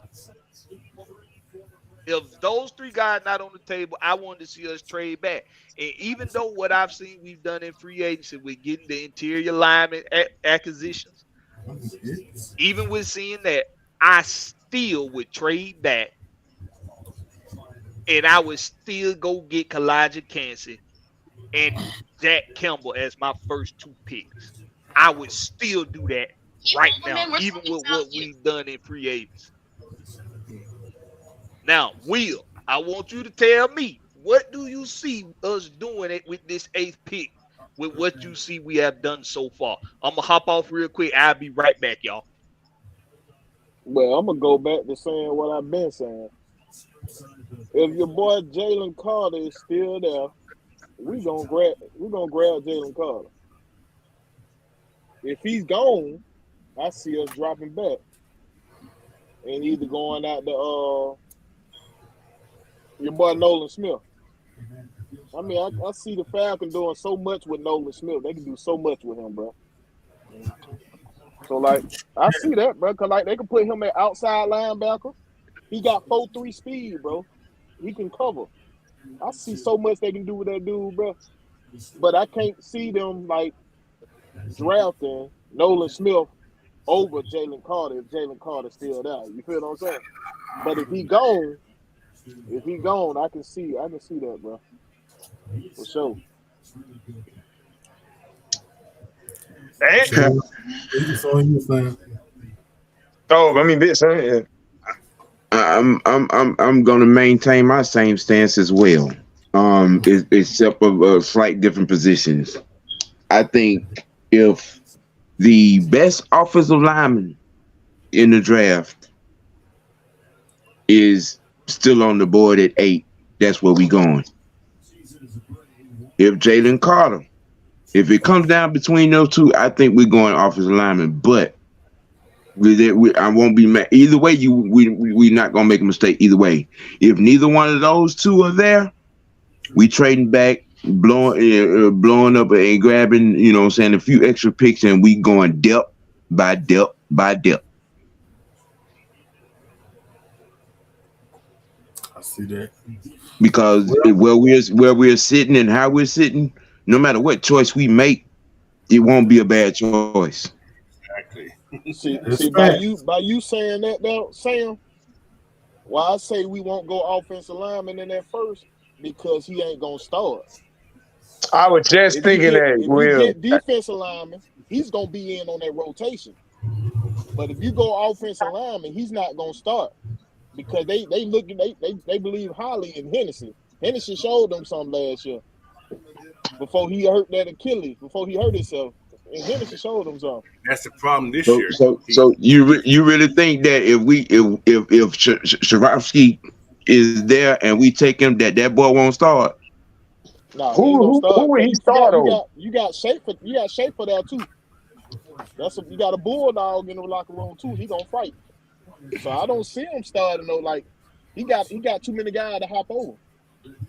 But I'm thinking, who would he start over though? His only position available Only is spot guard. is left guard. Only spot is left guard left. That's the only spot left. That boy can play any position on the line. He's played left guard before. Yeah, He's played it, but yeah. it won't be good though, based off But of it'll be that pick.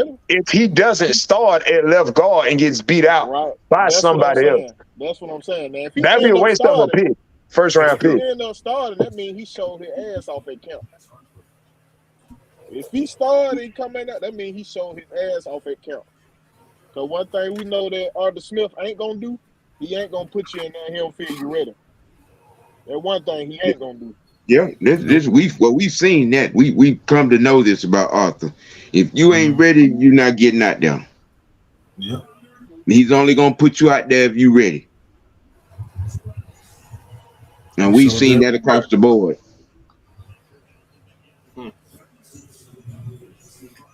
Hey, All right, so Will, I'm with you, right? I'm with you on that. If Jalen Carter is there, because I don't think Tyree Wilson is not going to be there. That's or Will Anderson. I think they're going to go in top 6, top 7.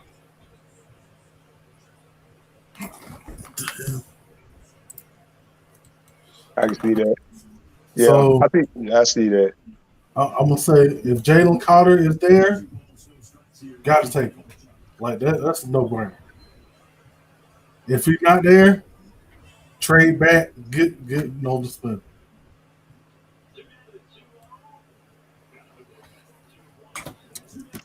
Go. All right. I'm confused still about this draft. I ain't gonna lie to you. I think it's good confusion though. It's good confusion. It is. However, it depends on what goes on these first couple rounds.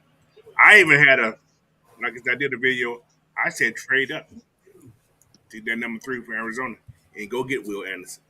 But it's going to cost a lot. It'll cost a lot. However, it's going to cost too much. I think you, okay. Yeah, Will. But think about this. You get Will Anderson your shot for, next 6 years? You can give up a second round, your first this year, and a second this year, and still be okay with your debt. But if Will ain't there, Jalen ain't there, I'm trading back. Won't trade back no farther than 15 if somebody's there. Yep. You go anywhere in the 20s, man, it's ugly after that. It's going to be ugly for that first round pick. So if push come to shove, trade completely out of the first round, pick up extra second round picks, and pick up that first the following year. So, but yeah, that's what I would do. I like that. I like the first scenario. First though, where you trade up and get that impact player to top off this immaculate free agency that you already have. So I ain't got no problem with that because you're getting the best player, arguably one of the top 3 best players available, or top 4. Get the top, yeah. Top 4. I forgot Jalen. So you got CJ, Bryce, Will, Jalen. Not in that order. My fault. Are you good? Go ahead. But what I think that folks get misconstrued and confused about when they say best player available, they referring to their board. Every team sets up a draft board. So when I'm saying best player available, I'm looking at the best player on my board that's still left. You know what I'm saying? Nobody ain't going if they got a franchise quarterback. Ain't nobody going to draft no franchise quarterback in the first round. You know what I'm saying? That's what a lot of folks fail to realize what best player available means to these draft rooms. You know what I mean? So that's what we got to understand. Like what are they draft boards saying? Who are they valuing more than the other? You know what I mean? That's how we got to look at it. Yeah, it's all perspective. But look at this also about that defense. Okay, I'm gonna give you guys a rundown of what's on this defense right now. All right, we got Calais, Taquan, David Alnamato, Eddie Goldman, Grady Jarrett.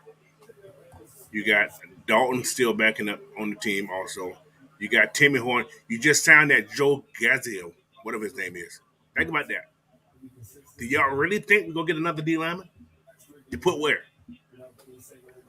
That's why I was leaning more to like Nolan Smith because he can play linebacker. That's why I was leaning towards him. Okay, so we go. But we you go. still. I got you there. Okay, we go this. Okay. All right. He can play that weak side outside. Yeah, that's true. He can play the outside linebacker. That is definitely true. That would be a good pickup if that happens that way. But that D lineman, it's hard to say we're gonna get another D lineman.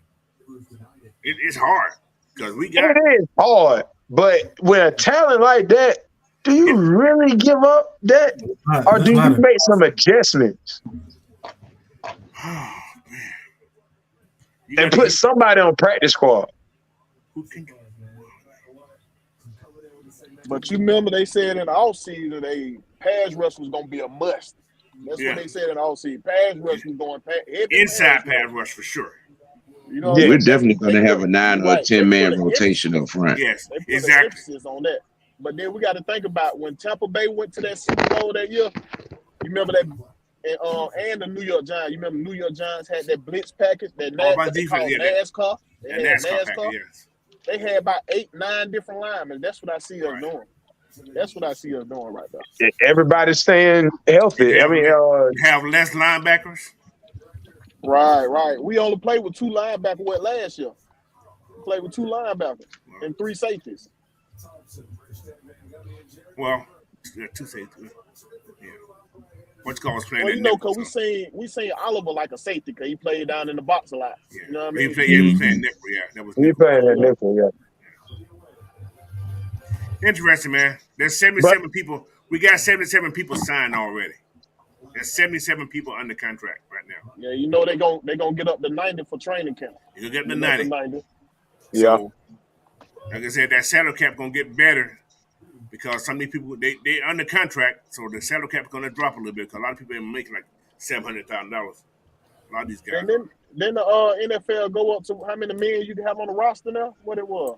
Then it go up to 53? I think so. I don't think they. Nah, it's still 53. Yeah, it's still 53 for now.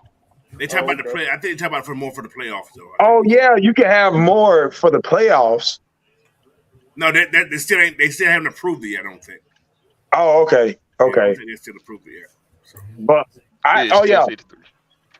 For as my draft way, I think the draft would go. I wanted to go. If Jalen not there, well, okay, let me back out because I still think Las Vegas will take Jalen. Will be the team to take Jalen. Jalen's going first round before he gets to us. Yeah, I think he's going to be between Las Vegas and Seattle. Between him going either or. And what they going to do at quarterback? Who, Seattle? No, the Raiders. No, Raiders going to get a quarterback. The Raiders going to get a quarterback. The Raiders going to get a quarterback. Yeah, that's what I'm saying. The Raiders going to draft the quarterback. The Raiders going to draft the quarterback.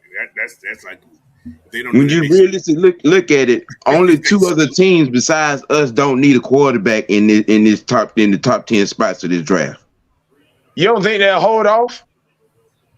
Who was to that? the second round and get Hendon Hooker? That's possible too. It's called panic mode. It's also Man, called you how the paid Jimmy NFL G. how the NFL work, bro? When it started being a hot run on each quarterback, somebody gonna be stupid and jump up and get a quarterback. Exactly. It's gonna run. Somebody It's gonna gonna be run. stupid It's jump gonna up and get a run. Yeah, quarterback. you're right about that. It's It's gonna gonna run. happen. But that's how It it went is. last year. We started to run on the wide receivers. And everybody started coming up on the wide receiver. But we Right. already, it won't be no surprise though that you gonna get 4 quarterbacks go before them. So why not? Hey, we ain't gonna get none of these 4. So who else left on the board? Oh, you paid Jimmy a lot of money, and you still got Hendon Hooker, who if he didn't get hurt, he was on track for a Yeah, he great was on track. rest of the year. First round if he didn't get that. Yeah. First round. Then with him, I wouldn't even, I mean, you might take a flying chance, be the one, Stetson Bennett. Why I wouldn't be not? surprised. Why I not? wouldn't be surprised if He's going Seattle for the drafted that Hendon Hooker in the second round. I guarantee That Stetson man Bennett is not going Seattle, 4th or 5th. Seattle's gonna pick up Stetson, guys. Stetson Bennett not going 4th or 5th round. Okay. I'm so glad y'all brought up Stetson Bennett. I want Yeah. to see him in the What? AFC. That I man want him is in the just- NFC. I can see him Put him in the going AFC. to Seattle. Wait, Now, Dan. hold Wait, Dan. on, wait a minute, because I this just got real good. This got real juicy. Coach said, cause y'all heard Coach just say it. He sees Stetson Bennett going to Seattle now. Coach, In the first round? because No. Not the first round. No, not first round. Oh, he talking about okay. fourth or fifth round. If Stetson go before the 4th round, it's gonna be because somebody just real desperate to get something at quarterback. I don't know. I But- see third round Blackberry. I see If Stetson go 3rd see round, Memphis. God bless him. God Not for bless him. real. That mean more But- money in his pocket. Big coach, Yes, sir. I'm finna throw you for a loop here, coach. Go ahead. Do you think that's because Seattle might think they see a little bit of Russell Wilson in Stetson Bennett? But you better stop your Yeah. food. You better stop making Talk Some about people- it, coach. You Talk better- about it, coach. Listen, Talk you about better it, stop coach. your I knew you was foolishness. gonna do it. let me- You better- Okay, put it this way, y'all. What I part don't, of I that? don't, I don't dislike Stetson like a lot of people dislike Stetson. The kid only thing he's done is win, man. Yep. Just That, win. that says a lot. From college, even in the JC, whatever college he went to, he won. He had no chance at Georgia, they said. He walked on. That's a chip. Let alone beat out 2 5-stars, coach. You know, so Oh my God. Okay. Go ahead, Sam. Lord. I'm gonna give you a chance to respond, Sam. Hold on a minute. I'm gonna give you a chance. it's just I think he, you know what? I actually think he'll be successful in the pros. I just got that strange feeling. It ain't strange. I don't think it's strange. I can think see it's him being very proper. successful. It's I can see him being appropriate. successful. So, For God's sake, everybody, he hears this every day after just winning a back-to-back. Oh, they still think I'm trash? What? Okay, bet. he taught in Now Drew we gonna Brees. do it in the league. Let Coach finish his take. But no, hey man, I can see Seattle picking him up. Geno don't work out. He's better than Drew Lock. Oh boy, I'm just saying. Yeah, I definitely agree with that. Mhm. Young G's my favorite fan. Sam, go ahead, Sam. Give your response. Did he take the cap off? Okay. Oh, there he is. Okay. Don't get me wrong. Don't get me wrong. Okay. The kid got a little moxie. He does have, quarterback skills and all of that. But you can't beat nobody out when they get hurt. Okay. They just never gave that boy his job back because his Blackshire parents paid for his lifelong documented story to go down the way it went down at Georgia behind them two outstanding historical defenses. Now hold on, Sam. Can I respond real quick on just that one point? Just that one point. Let me say this, Sam. That happened Yes. Seattle. That happened in Seattle. What happened in Seattle? Russell Wilson, he didn't necessarily take. Who that got hurt? Who that was? Russell Wilson took that job from Flynn. He was better by far. He was better by far than Flynn when they gave him those 60 minutes. But Flynn got hurt. But he got hurt. No, he didn't get hurt. But Russell was just better and beat him out in the preseason. He flat out beat him out. He didn't get hurt in the preseason?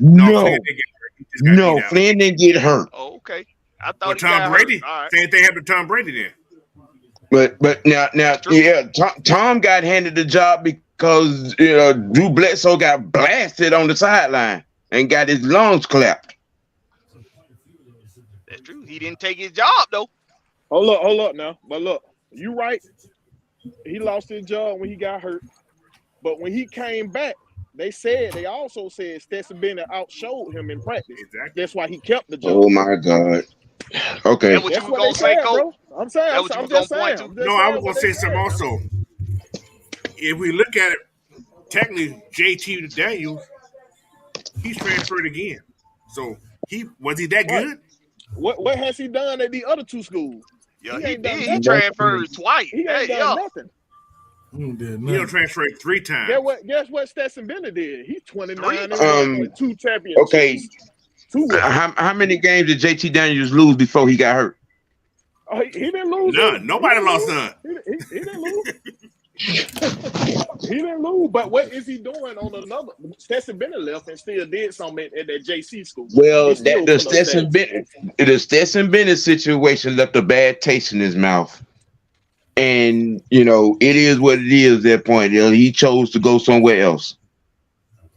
And quite honestly, I don't blame him. No matter the end result of what happened in these 2 years, I don't blame him. The boy got hurt. He was playing at a high level before he got hurt. He was. Now people, whatever story that somebody told about what was going on in practice, maybe it went that way, maybe it didn't. But when your mama and daddy are worth millions and they're boosters, I'm just saying.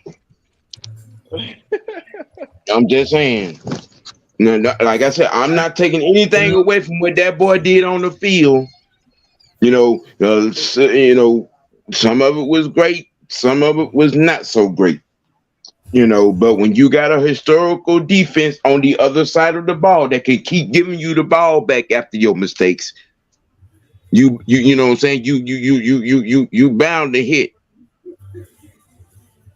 You get enough opportunity in the game. You get 10, 12, 15 possessions. You're going to bound to put the ball in the end zone sometime or another. Hold up, Sam. They still was disputing this defense the whole year. The defense didn't score 40 points out there. The offense did. Again, when the defense hands you the ball repeatedly, them boys that last year's defense third down, third down percentage was still high. They were still getting off the field a lot. Let's look at it this way then. When JT was in the game, did the offense look as fluid as it did when Stetson got in the game? No. No. You know what? I get it. I get it. Everybody's pro Stetson. Again, I ain't taking nothing away from his skill, and what he was able to do. Like I said, you get the ball as many times as he got the ball. You bound to do something right. Now, Sam, he's the quarterback. He get the ball every time. Okay, so I'm saying, why we not saying this about Alabama? Their defense gave them the ball so many times. Their offense started scoring. Why we not saying it about them then? But we got You're the not gonna narrative get about Stetson Bennett. you're not gonna get me to say anything right about Okay, Bryce So Young. okay, we can forget all that about the season. But how do you explain Okay, how look, do you explain the I combine then? say this. I say this about Stetson Bennett and his draft position and his draft possibility. Will he get drafted? Yes, he's gonna get drafted. Will he get drafted high? It may be. He may be a fourth, or third, or fourth round pick. Will he be a starter in this league? There's a strong possibility where what situation he lands in. Yeah, if he lands in a situation like a Seattle, yes, there's a possibility he has a chance to be a starter in a year or two. Yeah, he does. What's All right, Stetson Look, Ant. Bennett? Hold on. Wait a minute. I see Look Ant at this. chomping at the bit over there. Look at this. Look at this. Y'all look at this. I just had read it. I just had read it. Come on, bro. Ain't The- no But you know what? You know what? I'm in agreement to that to a degree. Okay, think about this. What Stetson Bennett need to be successful? You need a strong O line. You need a good Strong running game. running game. That's all he needs.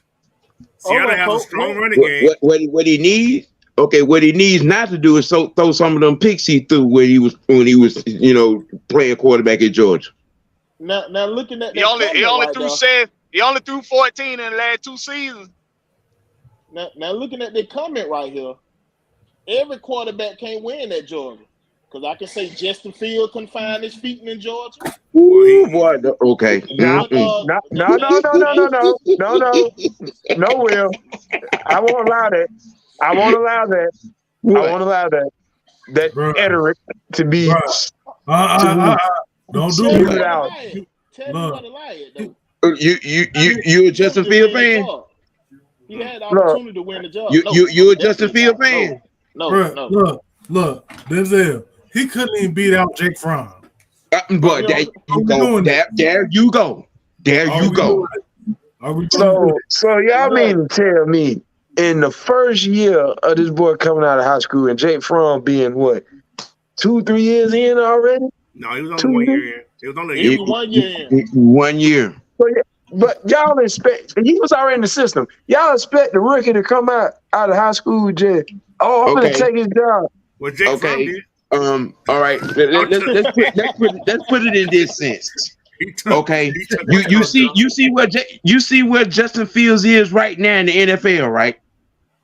You see where we all know.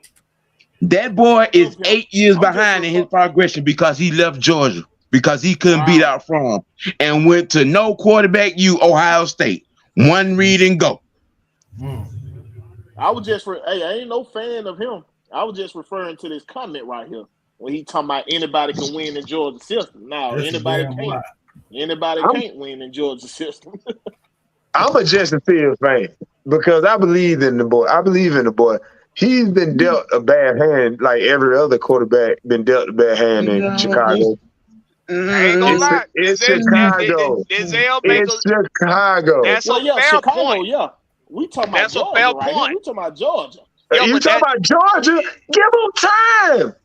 But listen. He had time. Had he stayed his butt at Georgia, he'd be a better quarterback than what he is. Hold on. Listen. Hold on. Listen. That's a fair point.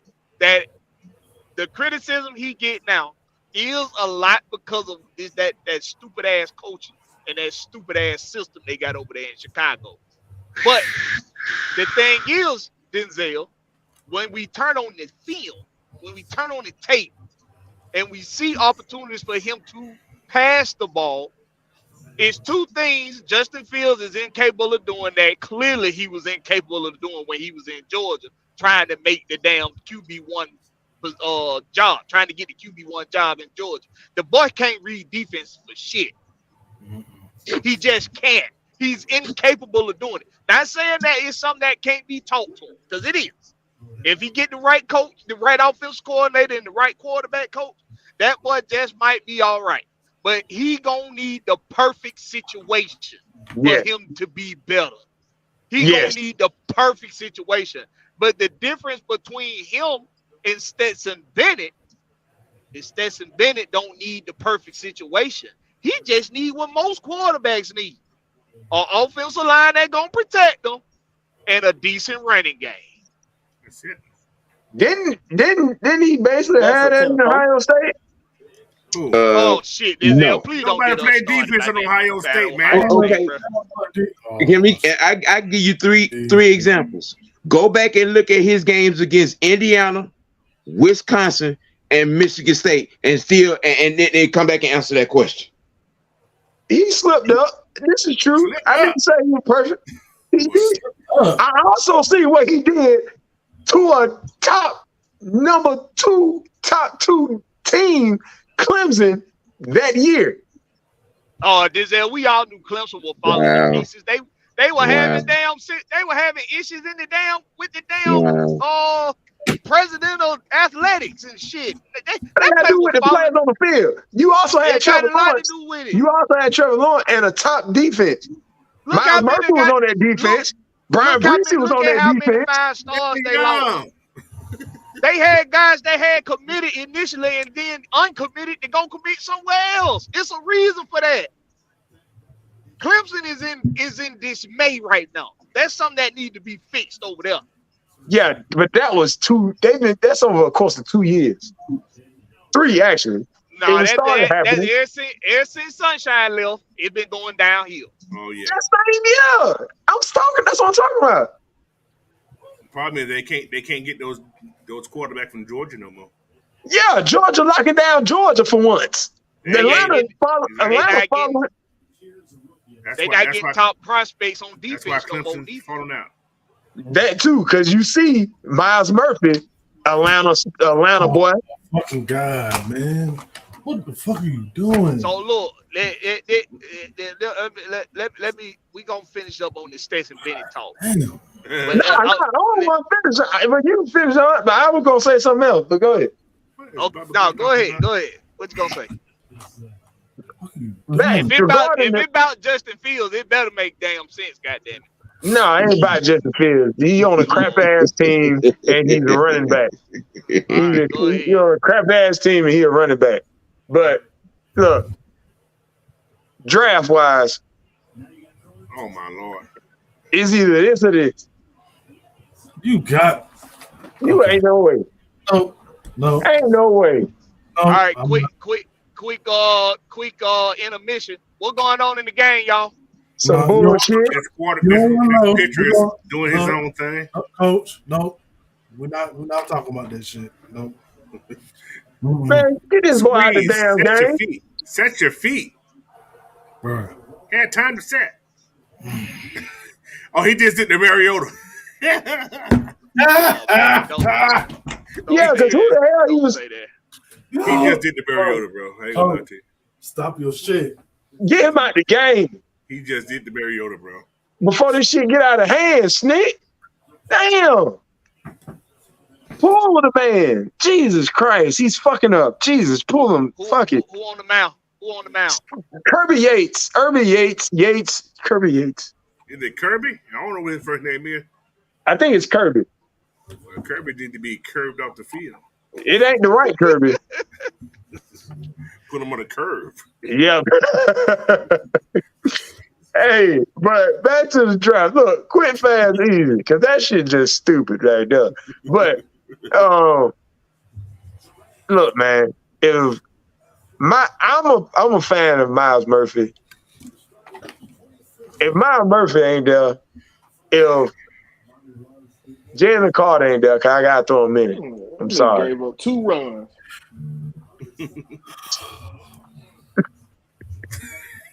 He sound like he over there crying. Oh my Lord. But hey, that shit hurtful. But if Miles Murphy ain't there, I like Tyrese Wilson, even though Tyrese Wilson kind of slow. His only problem I seen is he's slow and are slower and than the other prospects at his position. That's top talent. And he doesn't have much of a plethora or multiple moves as far as technique go. If you watch his film, Murphy, he has a little bit more, but he has a tendency of doing a Vic Beasley and going around outside of the pocket to get to his. He doesn't have much inside moves. So I would say I'll put Tyreek over him. Tyreek over Murphy. But if neither three of them is there, I like Christian Gonzalez. I need somebody who's gonna start. Casey Hayward ain't taking no back seat, I believe. We'll get a cornerback later too. We'll get a cornerback later. So trade back. If those three are not there, trade back. Get Nolan Smith mid-round. Pick up another second round. I'm down for Kalijah Cansey. If not Kalijah Cansey, pick up another edge rusher because technically you gonna put Nolan. You will use Nolan not really as an edge rusher, but outside linebacker. You'll switch up when you switch up from 4-3 to 3-4. So he's going to be a Swiss Army knife on defense. He'll be a Cordell Patterson on defense. Young Cordell Patterson. Shit, hell, this Cordell Patterson. And you get another edge rusher, Uzama from Kansas State. I think it's Kansas State. Correct me if I'm wrong. Bang. Then you pick up a cornerback with that other pick you just picked up from trading back. Then, third round, wide receiver, Trey Palmer. You got Trey Palmer. You got it's another cat. I just named Washington from Penn State. Yes. What school Trey Palmer go to? Was it Texas A&M? A&M. Ole Miss. No, Mingo was at Ole Miss, I think. Mingo go to Ole Miss, so it's Texas A&M. Trey Palmer, they already was talking to him and everything. So that'll be your slot right there. That's your slot receiver. And if I'm not mistaken, he run a 4.2 or 4.2 or 4.3. One of the two. That boy fast. But think about it, some of these wide receivers, they look at their tape. They don't block, they ain't coming here. Yeah, but think about it, Coach. When you ain't gonna need everybody to block. Jeez. Certain schemes is gonna be set up for. We need to attack that down.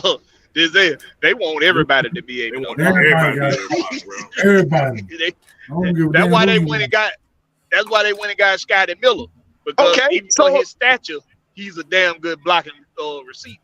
Okay, so all right, you gonna switch them out for the certain schemes. And who's to say Trey is not a good blocker? I ain't never seen a block. That's what I'm saying. You got to do the film. You got to do the tape. Got to go look at the film. Trey Palmer went to Nebraska. Okay, Nebraska. I mean, he blocked. They do a lot of running there. They sure do. Yeah, I think that boy from Texas A&M who y'all thinking about, he gonna be gone. He gonna be gone in like the second round. Trey Palmer? No, the boy from Trey Palmer played in Nebraska. Yeah. That's what he just said. I'm talking about the boy y'all thinking of. I can't remember his name. The boy from Texas A&M, the boy that looked like what's his name? Looked like the boy in Dallas. I know who y'all thinking about. That boy gonna be gone already. I'm gonna find out who you talking about too. Yeah, I'm trying to think who you talking about from Texas A&M. Either way, you got a receiver. Boy name now. I like Trey Palmer. And then finally,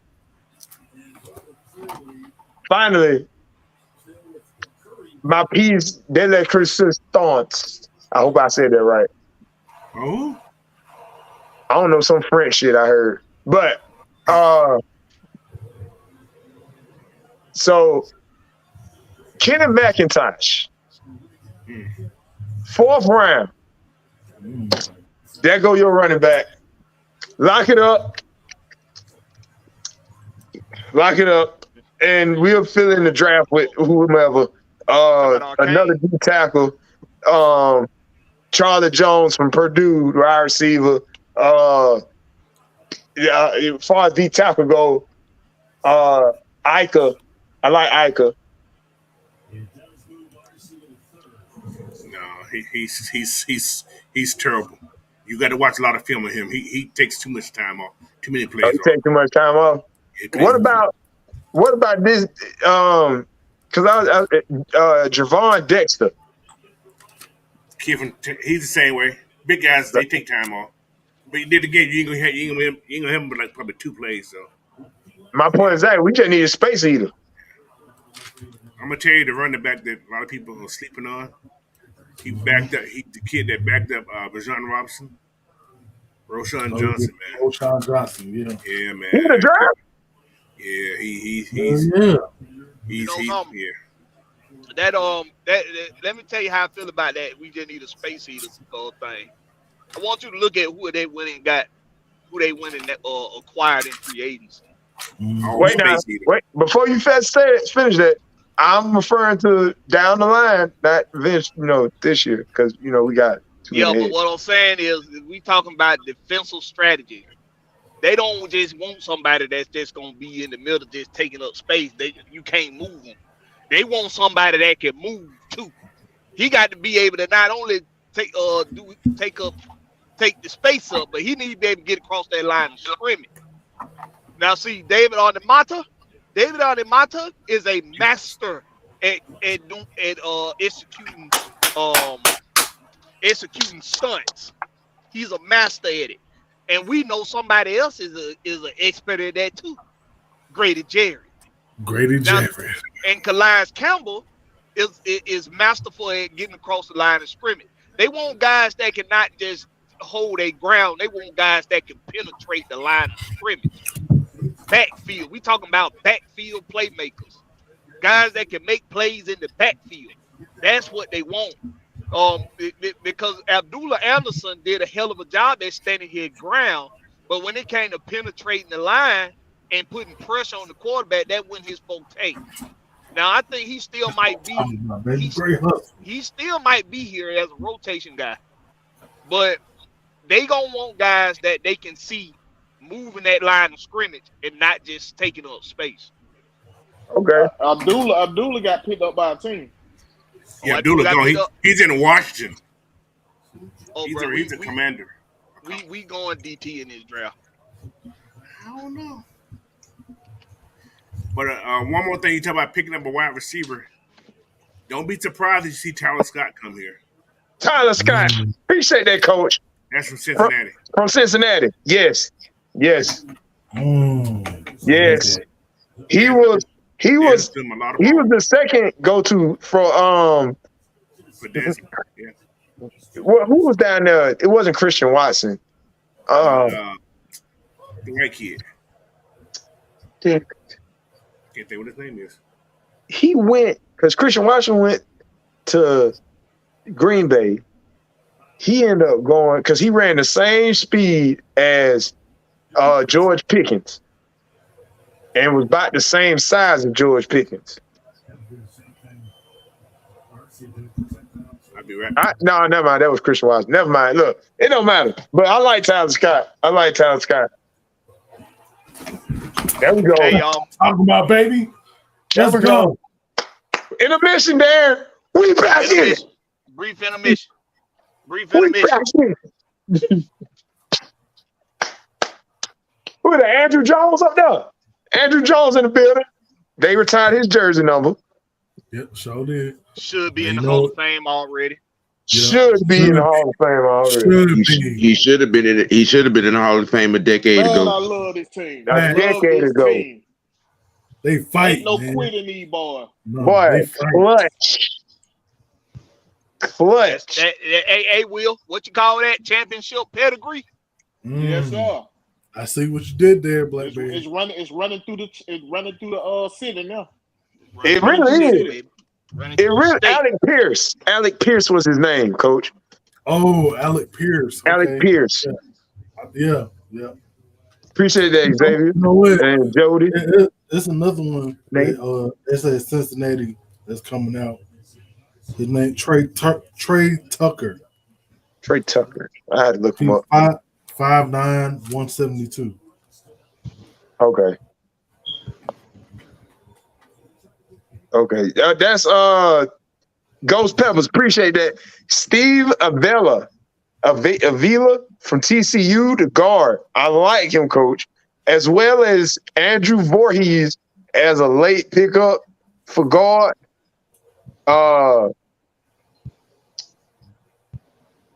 And it was another cat, I think, from USC. But yeah, they won between our fourth and fifth. If we get another third round, between third and fifth round, we're gonna get a guard. If Voorhees wasn't hurt this year, he'd be a first round pick.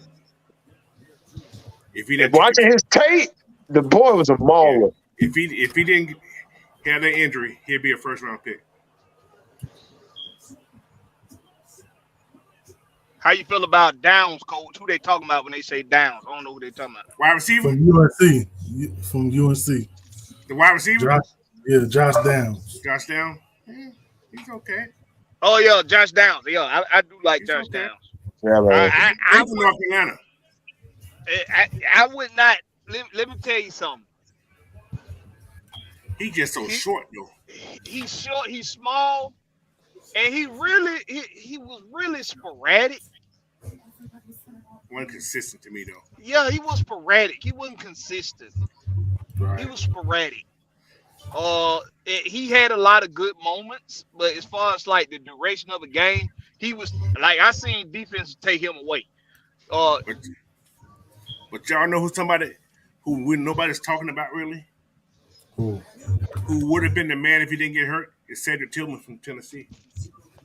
Oh yeah, that's our cousin. That's my cousin. Yeah. I know him, but I don't know him. Yeah, no, serious. I know him, but I don't. If he didn't get hurt, you would never know who Jalen Hyatt was. I'm just saying. He was doing the thing. He was. I didn't. I got to see more tape on him. I be seeing him, and I'm like, he's gonna be there in the second round. But I'm thinking like, Hyatt? No, Hyatt's gonna be probably second round pick too. Cedric Tillman, but both of them gonna be second round. No, Tillman maybe go third. Give or take. Well, one thing's for certain: the architect of the type of receivers that Smith likes, this receiving pool is deep with them. Mm-hmm. All up and down the whole thing. Yep. So we might catch one like in the same vein as example of how we call Tyler G at the running back position. We may catch what we need in the fifth or sixth round. I want y'all to go check out one more guy if y'all get a chance. Named Bryce Ford Wheaton, 6'4", 221, from West Virginia. I seen him. I didn't look at tape, but I seen him. He big as crap. Yeah, Jesus Christ. Ain't the fastest man on earth, but he had decent hands. He can block his ass off too. Hey, I know y'all love that draft talk. Y'all can talk about it all damn day, but we got something else to talk about. And one more thing about that kid, he wears number 0, guys. Just to let y'all know that too. He wears number 0. Let's hope he don't turn into one. Cole, Big Sam. Yeah. Now, you are, I look up to you in so many ways, OG. And when I think about this Hawks play in, all I think about if they fail is how you just gonna straight plumb go the fuck off. and I'm really anticipating it happening because I listen, I got all the faith in the world for this team. I think that they could potentially surprise some folks and make these playoffs. I think they could potentially surprise some folks and give somebody a good run in that first round. Do I think they can get out the first round? That's a whole nother story. But I think they can compete at least. But I got an icky feeling in my damn stomach that some gonna rear its ugly head in this play-in and I'm gonna tell you who it is.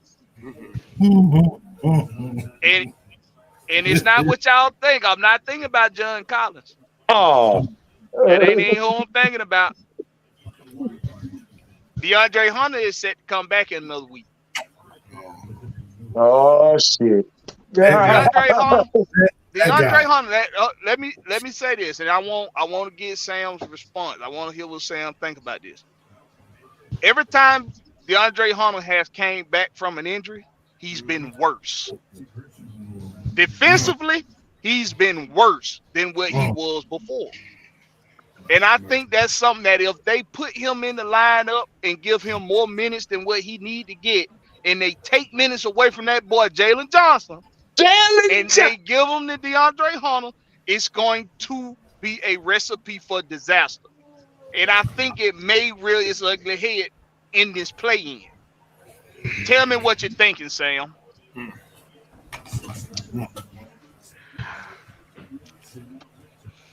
I think they should shut DeAndre Hunter down for the rest of the year.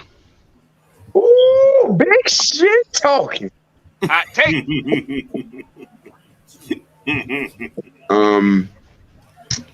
I like his game. I like his abilities, but he's fragile. He can't stay on the court. And when you can't stay on the court, I mean, you can like a person all day, and they can have all the ability in the world, but when they can't stay on the court, you're in the training room more than you're in the game. That's a problem. That which has become our second problem. DeAndre has missed a total of 120 games.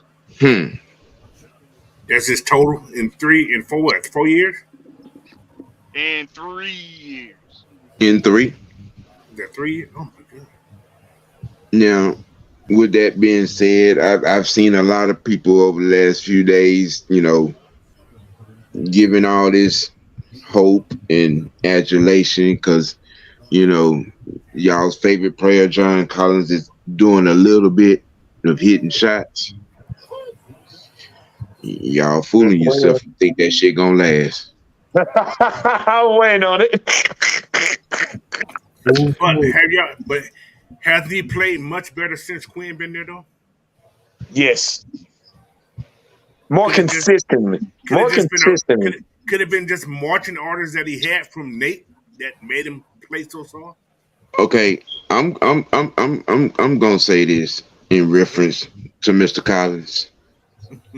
Until he starts giving me 15 to 20 boards a game, I'm not impressed. His boarding sucks. You said points or more. When you are 6'10" with a 7'5" wingspan, there is no excuse. Good. There is no excuse. When you got Sean Kemp leaping ability, there is no excuse. There is no excuse. I don't care. I give zero fucks about his 3-point shooting percentage. I don't care. Sam, at least 9 to 10, but 15 ain't nobody getting 15. But when you 6'10" with a 7'5" wingspan, your ass should be double-digit rebounds every damn night. You can't jump out the gym. Don't doubt you on that. There is no reason. I'm not hearing no soft soap story about John Collins when he ain't getting double-digit boards every night. Damn, no 15? Shit. Clint Yeah. don't even get double digit every night. He has some 8-9 rebounds. Who? Clint? Look, I would take an off night every so often from Clint because he put in the work on both ends. He's been the more consistent player on the team. Oh yeah, and playing defense. He played small ball last night because he didn't play that much last night. Big O but I'm saying if we look for 15 boards from John Collins, we gonna die trying to wait for that. I'm just saying we're gonna die. Okay. Don't hold your breath on that. I put it to you like this: when your contract is what it is, yeah, that's what I expect from you. You getting paid, okay? You should play like you getting paid. You should beat them boards like you getting paid. Okay, I am so far removed from giving this motherfucker a pass in any way, shape, form, or fashion. When you making the money that he is making, and you're the size he is with the ability to get off the floor that he has with his wingspan. I'm sorry, no. Sam, let me ask you this question. You need to give me $200 million worth of work on them boards, baby. Let me ask you this, Sam. If he plays the way he's played the last couple of games, do they make it out this play-in without DeAndre Hunter in the lineup? If Jalen, what the boy Jalen Johnson? Jalen Johnson. If Jalen Johnson can keep giving what he's giving us along with that, then we'll be second round.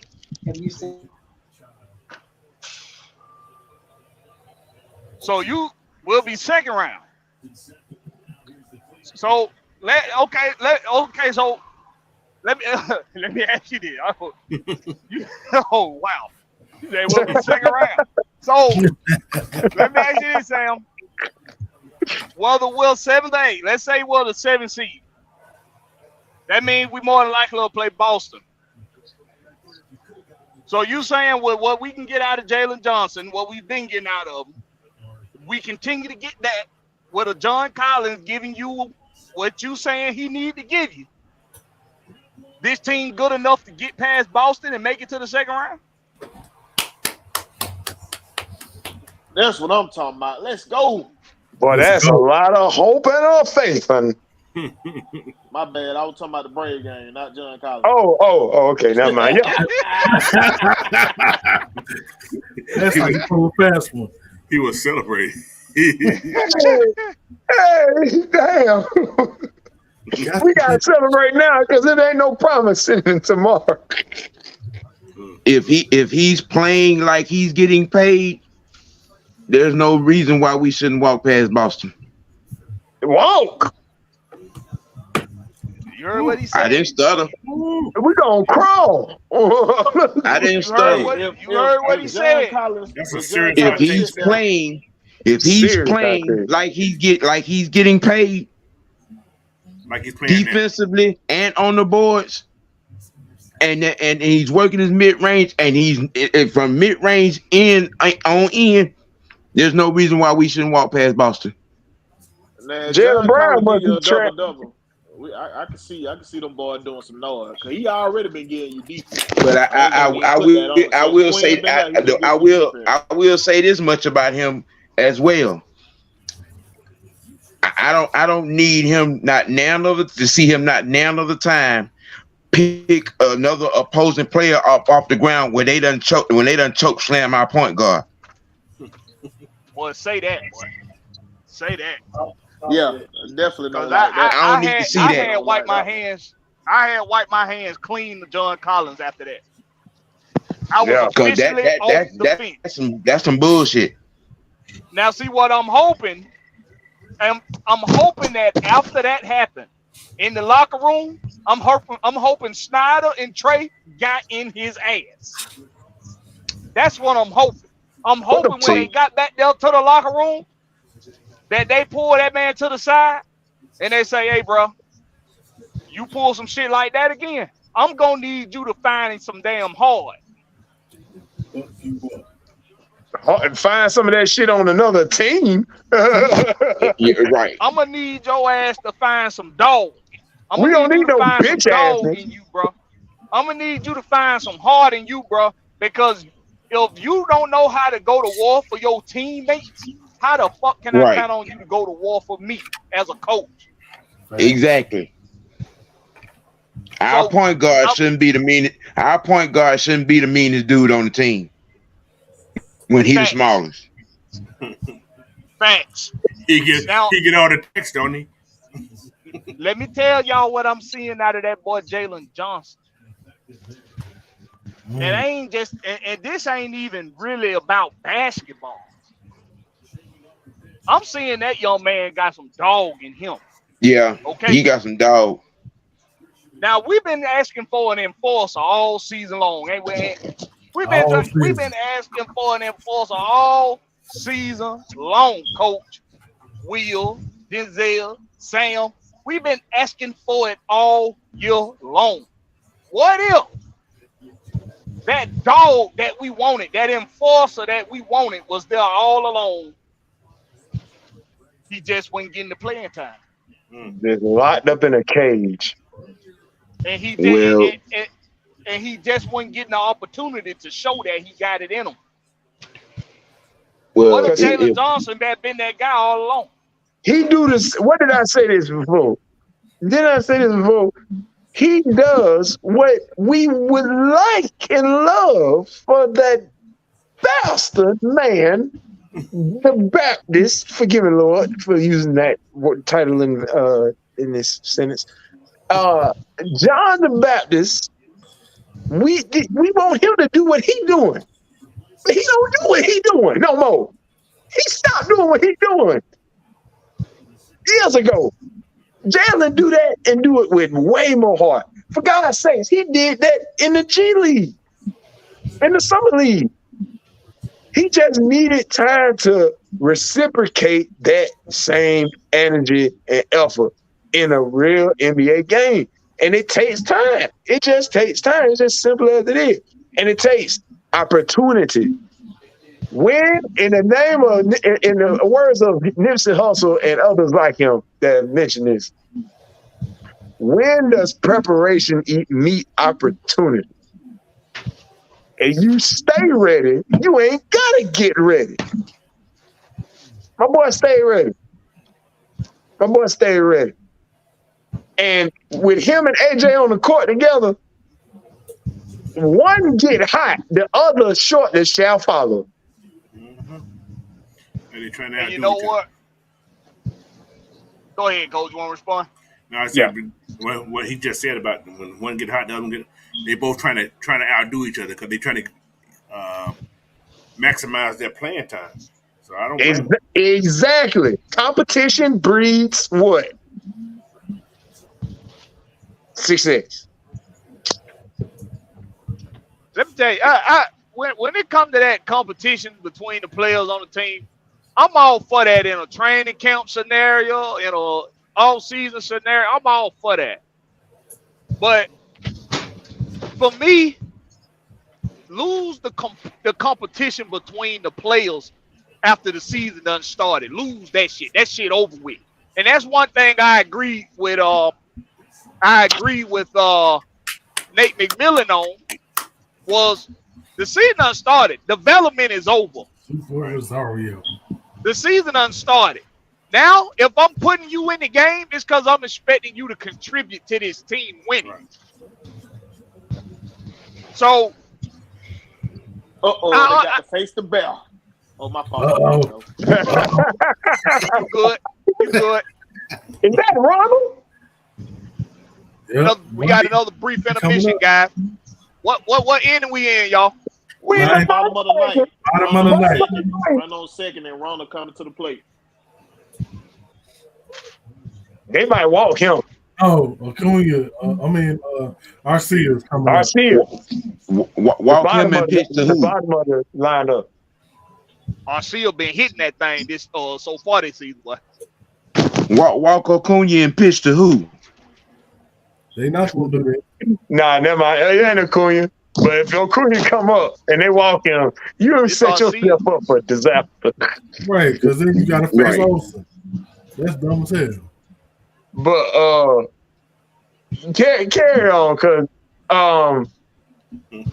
when I was referring to I think when me and Coach were referring to competition, it was competitiveness, not to outdo the other, but to, like he said, maximize their opportunity, they time, because they know they ain't gonna have much. You ain't gonna expect Jalen Johnson to be at the game at 2 minutes left in critical time in the end of the game.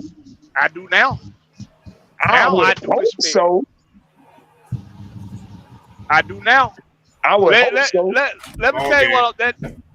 Come on, let's go. What happened, y'all? We won. Man, let's go. Walk off home run. What happened? What was it? A single. A single. He just singled in and run. Yes, sir. 6-1, I knew baby. we were coming down. Because that's what we do. We clutch. We do this. 6-1. 6-1, baby. 6-1. Let's go. Hey, they got something to say, y'all. Let's go. Hey, have the Phillies won a game yet? Barely. They won one. Barely. That's about it. Barely. 6-1, baby. Whoa. I like it. I like it. Hey, you know what? That boy, Brian Smith is looking like a genius right now. That boy, looking hot. He been hot. You know what? We do this on the night we put up our championship banner for the division. Championship pedigree, baby, in Georgia now. We got a championship pedigree. Who threw the opening pitch? Stetson. Motherfucking Benny. Hey, that's the nigga's name right now. His name from now on is like self-freaking Rollins. Don't do that. Stetson, motherfucking Benny. Hey, drop the mic, man. His middle name is motherfucker. Hey, they say he threw it down there 87 miles an hour, too. Oh, yeah, he do got a baseball background. He got a baseball background. He got Lord, here we go. He's an athlete. He's an athlete, Sam. He's an athlete. He's an athlete, Sam. He's a trust fund, baby. Hey, trust fund money just as good as hard working money, baby. Hey, they all do the same thing. Andrew Reese said it all do the same thing. What about these rings? You know what? That trust fund got me two of them things. I'm gonna leave that bullshit where it is. Two of them things. Call it what you want. They use bullshit. To grow your corn you like to eat. Hey, but y'all get y'all questions in. Y'all get y'all questions in. Coach, Ant, Dizelle, Sam, Will, y'all do me a favor. Look out for them questions. I'm driving currently. I cannot look at the screen. I got you. Here go one right here. Y'all get your questions in. We're going to start winding this thing on down. We appreciate y'all coming through. Y'all make sure y'all hit that like button. If you're joining us on the AFN side, I ask that you go over to my channel, Blackberry Lorex. That's Blackberry No C. We live. Dante Banks. Deontay Banks. He went to Maryland, ain't it? Maryland. Yeah. I think it was Maryland. He's fast. Yes. Is he freakishly fast? Yeah, he's a DB. Yeah. Fast. He may be a second round pick if they start going on that DB train. So he get picked up. He's 6'2", 205. Yeah. I want now someone who is similar to Deontay, but to me better in all phases. DJ Turner, if he's there. Oh, for Michigan, I like. Yes. Him. Man, DB, safety. Quarterback. Corner. Why everybody sleeping on my boy, man? Sleep on who? Julius Brent, man. I'm telling y'all. Oh, he's sleeping on him. But DJ is Coach. Come on now, Coach. You've seen DJ Turner tape. DJ's all right, man. But man, all right. I feel. Hey, I'm with you. I'm with And you. where he played? Michigan. DJ Turner, Uh-huh. Michigan. It He don't sure got matter.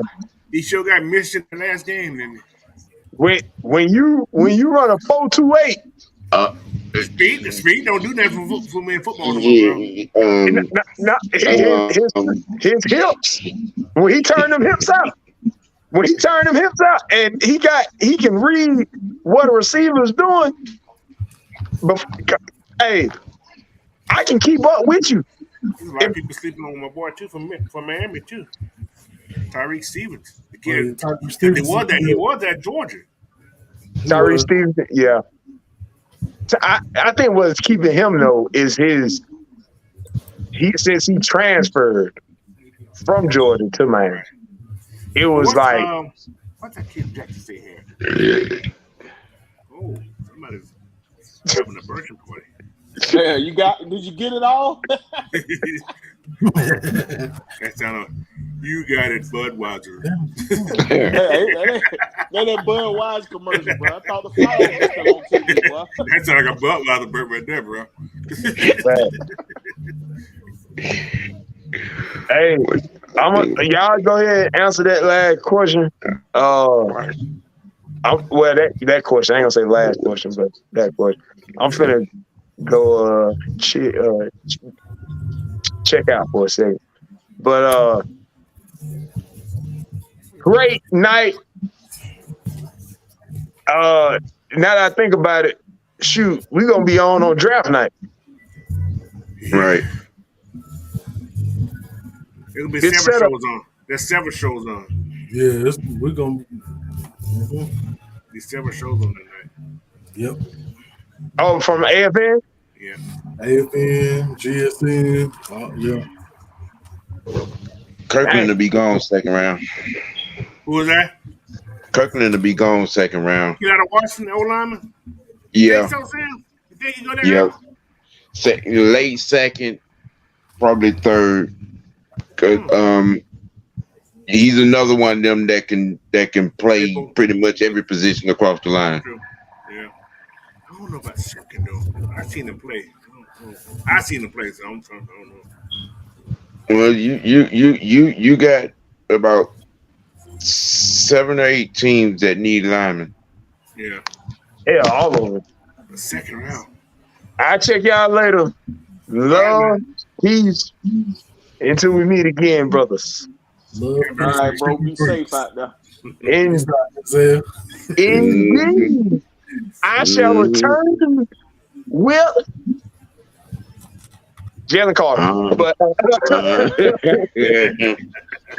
all right, y'all. All right, man. All right, bro. Who ended the show? So I guess we're gonna end the show ourselves then, huh? Right. Okay. No more questions. I mean, More questions in there? Nah, ain't no more questions.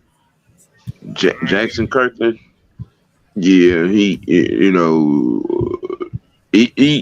could be late second, early third. He's the big cat though. Yeah. That the dude with the missing tooth? No, that's Mark.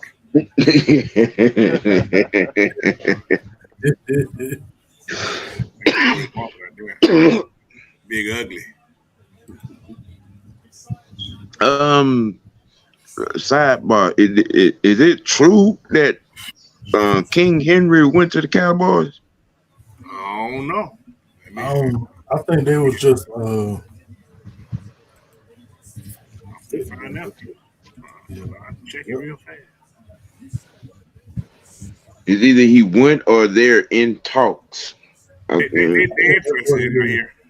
Yeah, They're here. Oh, yep. Or projected. It's still projected by the Cowboys. It's projected, yeah. Mm-hmm. They projected that dude to come to us too. So Zeke ain't there no more. Now, so what you gonna do with the little guy he already gave about the money to the franchise tag? So why would you need Derrick Henry? I mean, well, you know Jerry, so name brand. Yeah, right. That's what we're talking about. He's King Splash. Yeah, that's true. You know. Get that man hurt. And then again, he's from Alabama. He might gonna just take the money and quit like the rest of those. Hmm. Okay. Anyway, any more questions? Let's see if got any more in there. I don't see one. Cool. I don't see other than that one. I think we can go on and wrap it up, Coach. All right. Hey Right. guys. All right. Will, tell them where we can get you at, Will. I don't see you in here. He Say should what be now? in there. Hold on. Tell them where everybody can find you at. He should be in Hey there. man, Is he in there already? I don't see him in here. Oh yeah, There- there we there go. it There we is. go. There we go. There you go. My bad. all right, there is at the bottom. Find me at Will the Georgia Reaper on YouTube for right now. I'm planning on opening up some on Instagram and Twitter too. So be looking at that. And y'all can find me on here with these boys, AFN, man. Always be on here talking good content with them. All right. Big Sam. Yes, OG Big Sam on YouTube and Twitter. You can catch me occasionally as a guest here and on Cooler Talk, Friday Night Madness. I'm working on getting my channel in operation. Got a few things in the works. I'm a government name on Facebook, Samuel White. Cool.